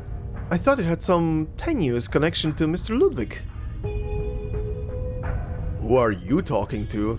Your last report stated it was delivered by Madame Z. Don't you worry it may have other purposes? Madame Z has always been interested in storm-related research. It's not surprising she's asked the toy maker to bring a storm simulation device. The toy box displays two anomalies: Mr. Ludwig's arcane fluctuation and post-damage symptoms, resembling the language deviation syndrome. Given that Mr. Ludwig's field of research involves linguistic analysis, I recommend the headquarters pursue leads through him. Now that the fluctuation inside the box has vanished, the priority should be continuing our research for information related to Mr. Ludwig, including any intelligence and theories. Of course, I won't conceal anything relevant from the headquarters. Naturally, your reports are always so timely. I'm simply informing you that the headquarters may make a move soon. Enjoy yourself. Understood. Who was that? Okay, they were hiding that person. The young man ends the call. The room falls quiet again, except for the rise and fall of his breath. The storm has yet to arrive. Beside a distant hurricane would hardly affect a butterfly at rest here. He walks out with the same light steps as always. Okay. Oh, we're still continuing. I thought the cutscene is gonna end. Enigma's office. Hey, Lucy. I understand that you and Mr. Ulrich have each submitted your own pre-storm emergency protocols. Congratulations on your progress. Thank you. How have you been? I continue to execute my assigned task of resting and have collected what? 38,742 pieces of behavioral data related to this term through various channels. Currently, I am practicing these relevant behaviors according to my scheduled itinerary, based on feedback from those around me. While my execution occasionally deviates, the overall outcome meets expectations. Call former colleagues during vacation, boast about holiday Oh no. Oh no. And oh my god. Boast about holiday plans and relish their work-related complaints. is on today's resting checklist. As you might infer, that includes you. Now, please assist me in completing this task by airing any gripes or complaints you may have. Jesus Christ. Well, she's learning, I guess. You're still so very you. How wonderful. How do I put this? I still have 0 leads on the toy box core research. Files awaiting approval outnumber Ulrich's remaining vacation days. And Laplace... He shakes his head and stops. These are matters I need to handle myself. I shouldn't be complaining to you. Best of luck with your rest program. I am pleased you approve of my current task. Sure! Madame Lucy nods through the communicator, her artificial eyes observing her former subordinate through the screen. To my knowledge, Laplace has always upheld the highest principles of humanitarianism when it comes to employee welfare. Did it? If you are feeling fatigued, you should apply for leave and pursue appropriate rest. I have gained considerable expertise in selecting ideal destinations and recuperation methods. You are welcome to consult with me at any time. Thank you. I just might. The robot blinks cheerfully. How do you blink cheerfully? Well then, I must prepare for the next item on my list. Sneak into pre-vacation workplace, execute random pranks, and await the moment of surprise! No! Who let her loose? Who let her loose? Oh my god. Oh my good god. Okay. Goodbye, Mr. Enigma. Goodbye, Madame Luce. Wait, hold on. Don't hang up. What did you just say? It took him a second to realize. Well, at least she confirmed what she's gonna be doing. Okay, now I'm wondering, is there gonna be a completely different cutscene when you do this with Enigma, huh? Let's see. Alright, time to go with Enigma. Let's go, buddy. Everything stays the same, right? Okay, equip items. Ooh, right, I have the good shit. After taking an action when an ally's Moxie reaches its maximum, immediately casts their ultimate. Alright, that's what I had last time. Oh, I don't have... Hold on. Do I have anything... What is this one? Damage bonus when ally takes extra action damage bonus. Oh yeah, impromptu doesn't... Yeah, impromptu is not extra action. Right. What is impromptu counted under then? Okay, yeah, I had to double check. Yeah, impromptu apparently is not counted as a follow-up attack or an extra action. Unless something changed. What I found was a bit older info, but I would say still valid. Okay, so if it's not extra action, I guess anything that just in general buffs stats would be very beneficial. I mean, this is pretty nice. Ultimate Might is pretty good. What do I start with then? At the start of a round, additionally grants the leftmost character rank 2 incantation. Okay, that's pretty nice. That's just chaos. Ultimate Might 70%. Let me take this. And... oh boy. Maybe something from Inspiration. Allied damage taken reduction... Incantation Might. Okay, this one.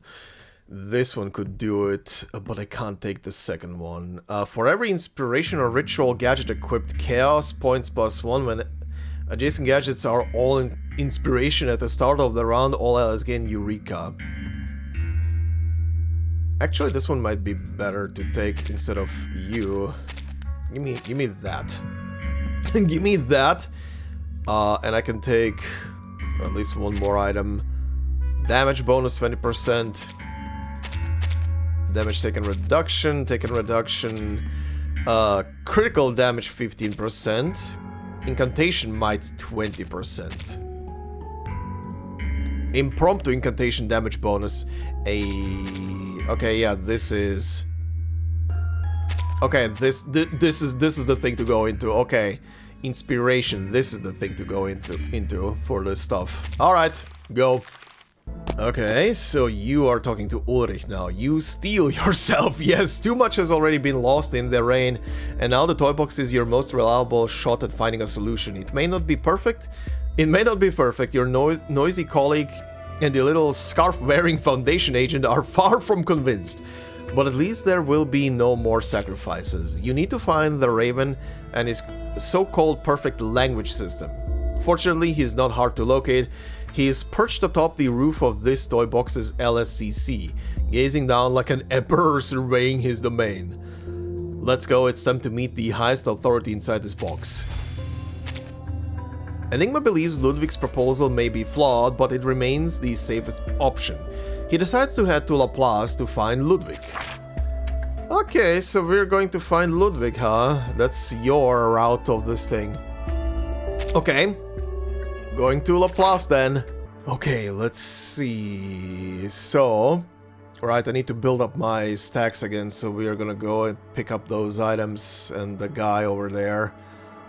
Let's see first. First off, this one.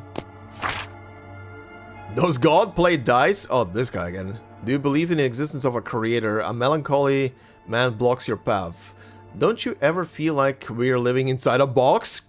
His hand gently strokes an object beneath a glass cover, as if reenacting a famous thought experiment. Look under the glass. Oh yeah, it's the same guy as before. Okay. Is this the thing I need? Ashen Emperor. Yeah, that's the thing I need. A raven gazes down from above, like an emperor surveying his domain. Talk. He looks unhinged as he rambles to himself like a mad scientist straight out of a novel.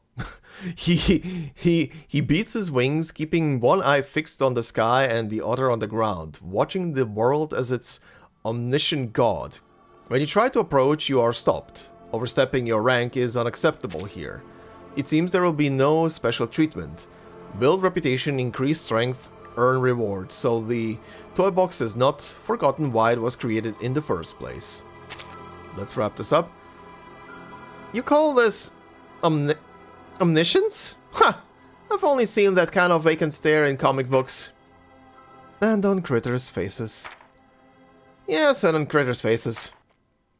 You have no respect for this peculiar system of rule, yet the work must be done. Soon you are assigned a beginner's task. A group of enemies is plotting to undermine this progressive collective. You need to head to the Graveyard of Dreams and find out what is happening. Alright, after joining Ludwig's plan, Enigma sets out for the Graveyard of Dreams to examine the resistance operating inside the toy box. Okay. Okay. Same sort of path, different reasons and different motives. Alright, I see how this is gonna go. Well, in that case, let's pick up those items. And also I'm gonna, I think because we're doing this same thing again, I'm pretty much probably gonna Enigma's path here, gonna cut down to just the story bits to shorten a bit on the time. Wow! Okay, that's busted. Wow, even the boss is one-shotted by this ability. What the hell? I was just wondering, like, can I one-shot? Whoa. Oh, is this? After performing an extra action, a random incantation in the spellbook gains +1 rank. Ooh. Money. Okay, cool. Yeah, I was just wondering, like, okay, does this mean I can also one-shot like one of these like multiple health bar bosses with Enigma's ability? Apparently I can. I just need to do this and they're absolutely dead. That's kind of busted, buddy. This is gonna speed up this thing immensely. Alright, well, I'll see you guys at the next story node, I guess. Alright, our next destination, Rebel Camp. A makeshift camp, dilapidated and barely able to house more than a handful of people. Enter and take a look. You arrive at an abandoned camp. Ever since the Raven took control of the toy box, this place has been deserted for being too close to the Glory Carbuncle Kingdom. Strangely enough, the entire toy box seems powerless against the Carbuncle Kingdom's destructive loyalists. If it were you would have beaten the most supreme warlord senseless already. You'd have some combat training after all. By that logic, are you Laplace's most combative human? Maybe between you and Ulrich, yes. As your thoughts wander, a strange noise suddenly breaks the silence. A critter, or perhaps your target? It's quiet all around, only Marcus is with you, and she is not the type to speak up. As for Elizabeth and Medicine Pocket, they're only this quiet when they're eagerly waiting for you to embarrass yourself. These two fuckers. They're so optimistic. You move forward without hesitation. Fear is meaningless compared to the threat of the storm.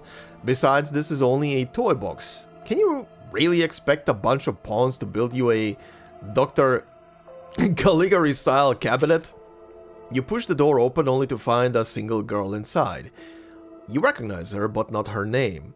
Why it still escapes you is unclear, but now is not the time to dwell on it. She once helped your colleague uncover the mystery of the missing core and aided you in building the tower. Now she stands against you. Yesterday is gone. You explain your reasoning, praying she'll understand, but your hopes fall flat, like they always do. She refutes you, point by point, then asks the same question Ulrich once did. What's the point of saving Laplace from the storm if it's going to end up like this? What's the point? Debating Laplace's usefulness only matters if you can survive the storm.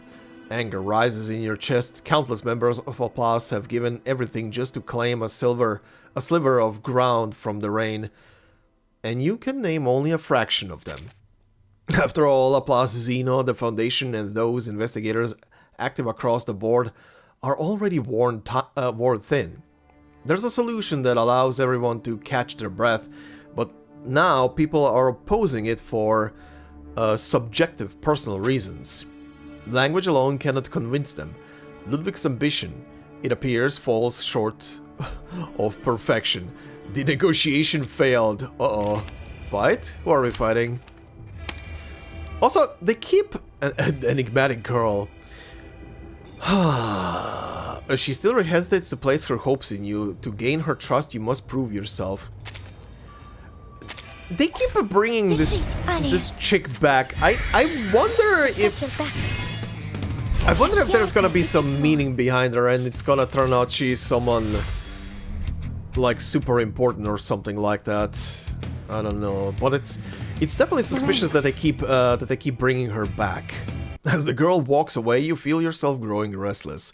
Let's return to the sanctuary first.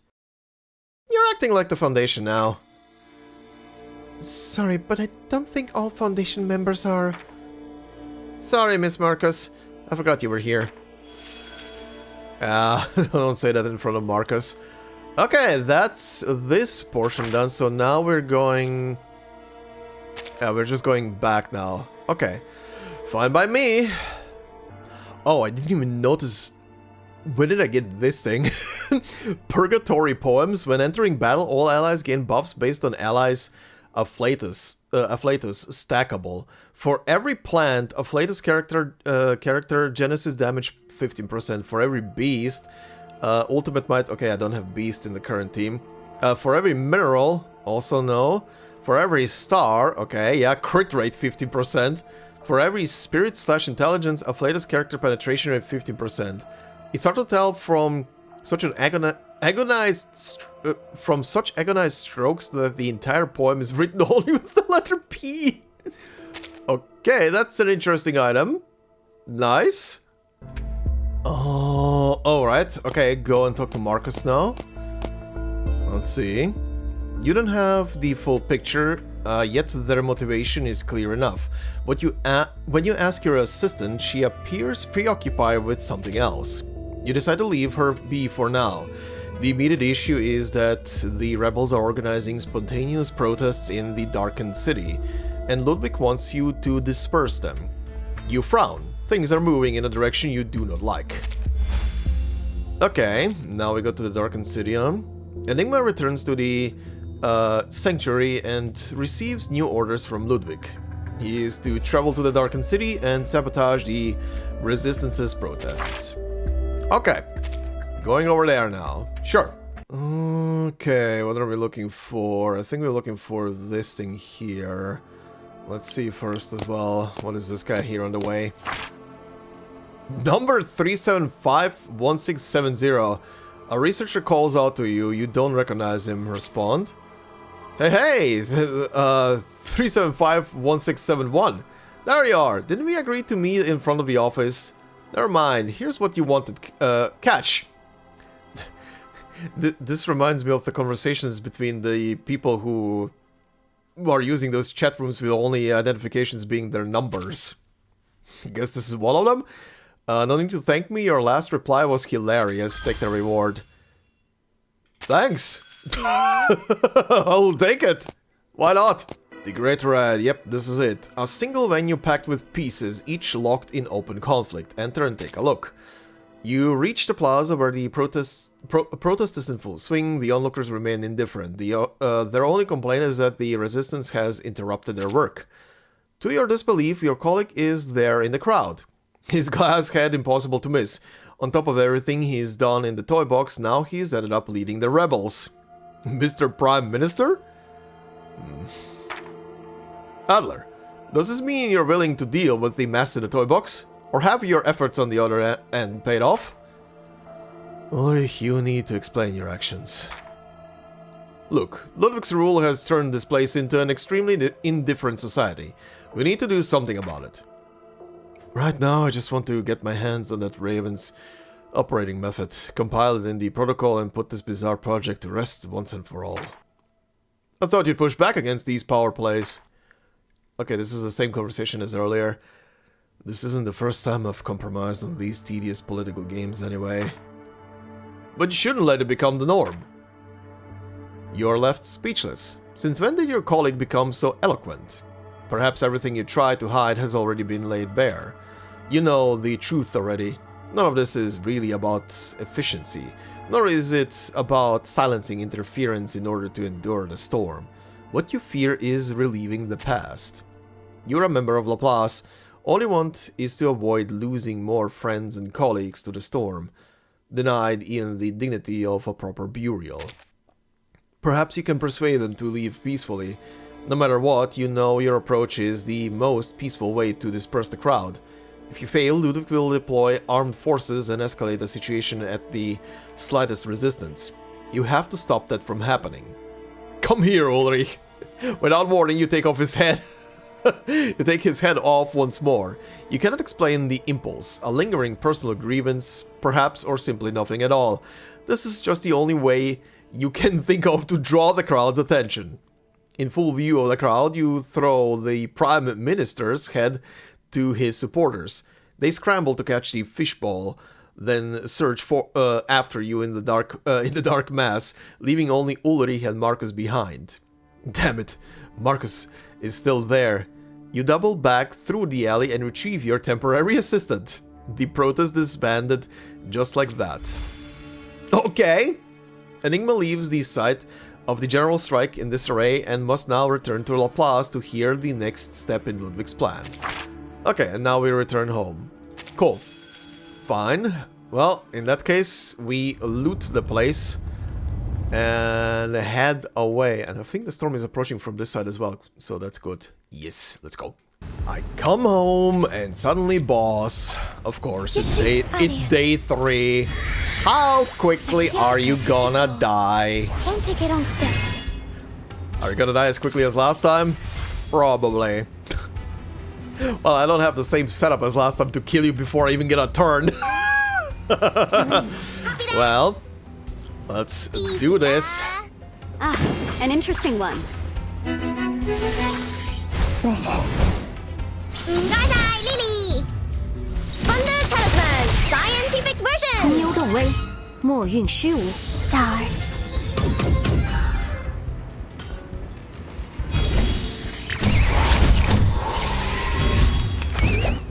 I've got your back.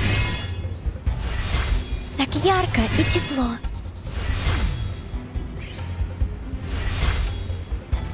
Like cupping the moon in the palm of my He hand. got almost deleted from that single one impromptu. That is stupidly ridiculous. Time for full offense and delete the guy completely. Stars in the sky. Yep. How's Linger? Okay then. Well, that's successful. And now we go and talk to Marcus, who is just waiting there. Actually, I don't think it triggers because there was a boss. Hold on, let me check. Enigma leaves.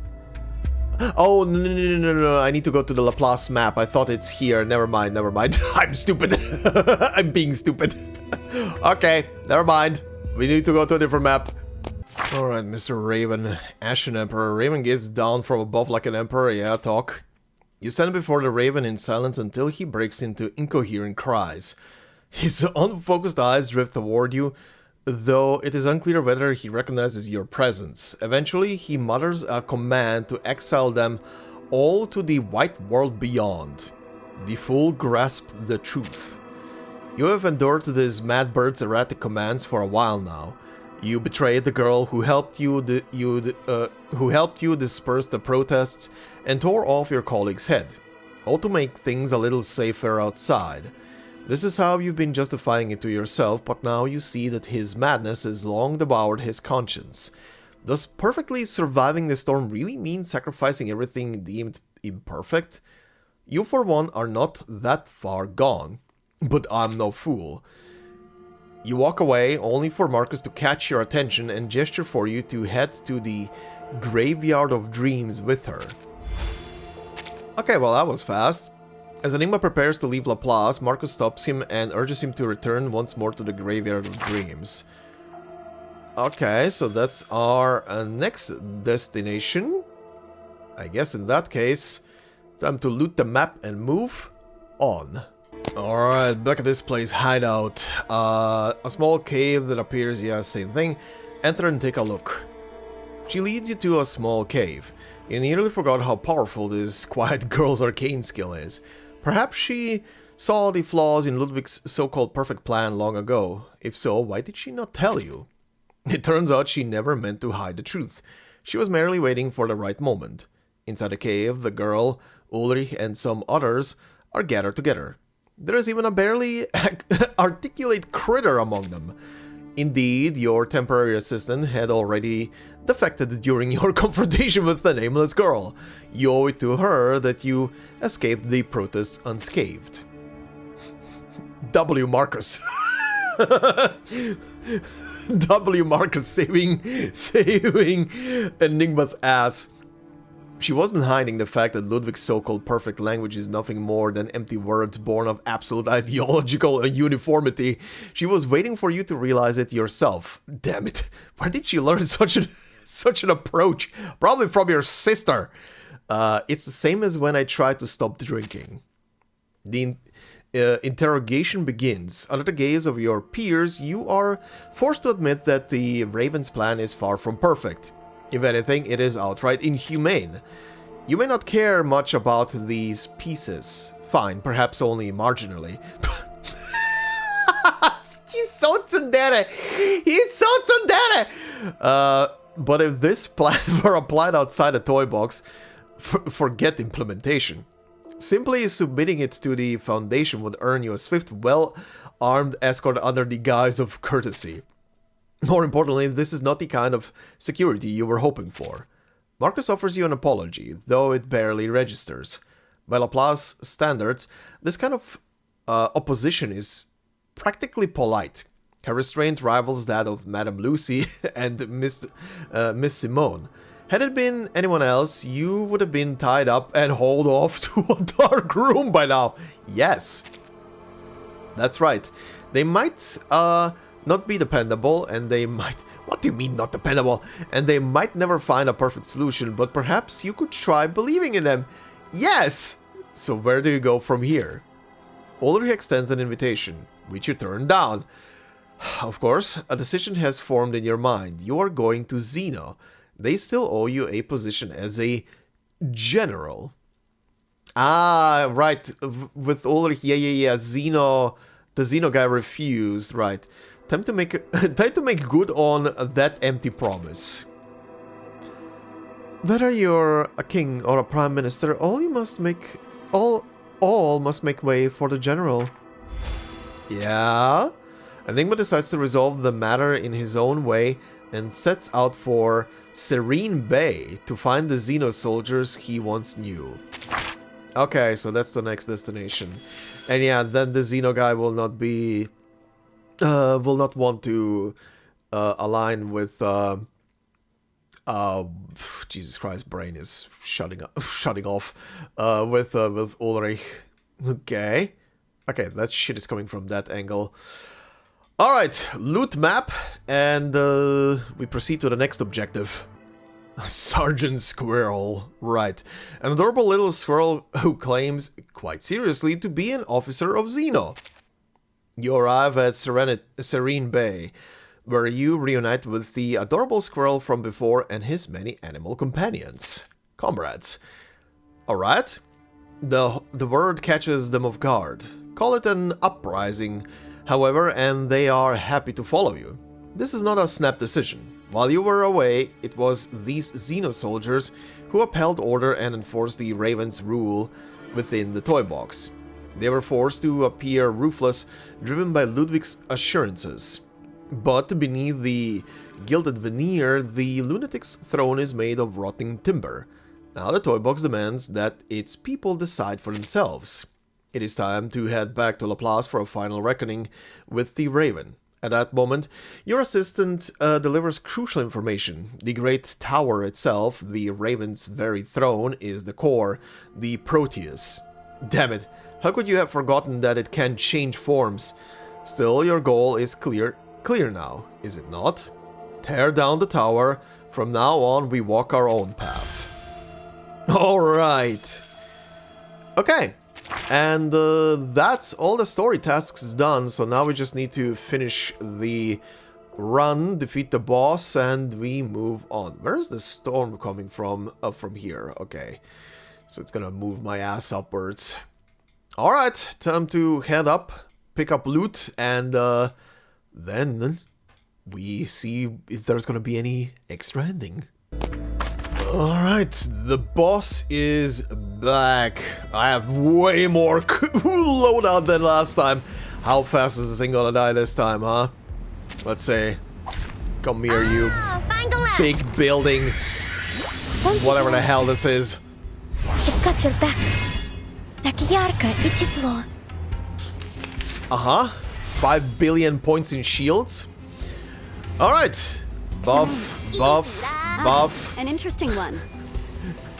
Copy that. Stop it in its tracks. Ult. Listen. Crickets and fireworks. Concentrate and visualize. Thunder to me. Stars.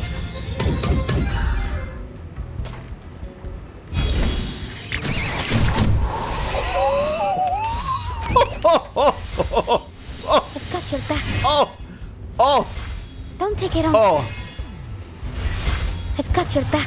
Well, I was close to being a single round.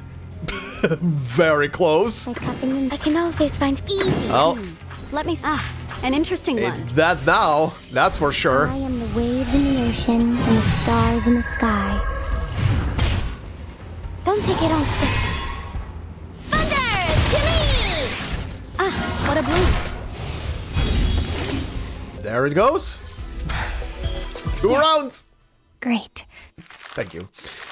Okay, so that should be it. Fool's goal, thanks. Simulation successful. Yep, that's the second one. Unity of thought may resolve many problems, but it has no right to strangle the freedom of the mind. Okay, so is there another cutscene that will play, or is the last one I had the one and only? Well, what happens if I click start? No? Okay, I think the cutscene that played there was probably then the oh, I got literally I got literally all rewards from these 2 runs. Okay. Okay, yeah, all story nodes are complete now as well. 24 out of 24. Okay. Interesting. Wow, only 2 collectibles. Jesus Christ, these are not really that common, huh? These are really not that common. Anything interesting in here? Don't think so. Okay, but yeah, that would be, I guess, it then. Nothing much else to do here. All endings have been achieved. But yeah, this is interesting. It's definitely building up to something. The Raven is being very crazy for some reason. Mr. Ludwig is being described as quite the crazy guy right now. I wonder where this all is gonna lead to. Where this is culminating into. Huh. I wonder if they're just gonna continue this with the pre-storm protocol, like every time with a couple of cutscenes, or if this is culminating into like a side story at some point, because they're definitely getting somewhere. it's definitely getting somewhere. Also, I wonder who the person is that X was talking to. They used a portrait, but the portrait was obscured. Like, there was only an outline. It was definitely someone completely... I don't remember seeing someone with an outline like that, at least so far. Unless they just used a random NPC outline. Could also be the case. But okay, interesting. It's definitely interesting. But anyway, I think this will be it for this episode. I have been recording for 6 hours. So I don't know how long this episode is gonna be. It's definitely gonna be 6 hours when it goes up on YouTube later in the day. But I need to eat something right now. Definitely hungry. And I need to get myself some more coffee before I start editing this episode. But yeah, this is definitely interesting. It's definitely interesting, and I do hope one thing at least. I do hope, it's probably not gonna happen, but I do hope whatever story this is amounting to, that like here in Pre-Storm Protocol, where you can just reread these steps so far to get a picture of the story so far, right? I hope they do something similar in some kind of instance where you can reread if this is gonna culminate into a actual story at some point, that they do something where you can reread what happened prior just for context. That would be kind of nice, because they're definitely telling a story here that seems to be pretty important to what is happening at Laplace. But we'll see. Probably not gonna happen. I'm coping. I'm definitely coping, I feel like. But yeah, anyway, this will be it for this episode. So, as always, thank you guys very much for listening and watching. Next time, we're gonna check out the Paper Heron story. But for now, thank you. Have a... Jesus Christ, my brain is dying. I need food. Thank you very much for watching. Hope you enjoyed. Please consider leaving a like. It would help a lot. If you're new to the channel, consider subscribing. If you want to support more directly, memberships are open on the channel. Like I always say, no video will be behind a membership. It's purely there for support. So thank you very much to all the members already doing so. Much appreciated. And I hope you all have a fantastic day wherever you are. And I will see you in the next one. Until then, bye-bye.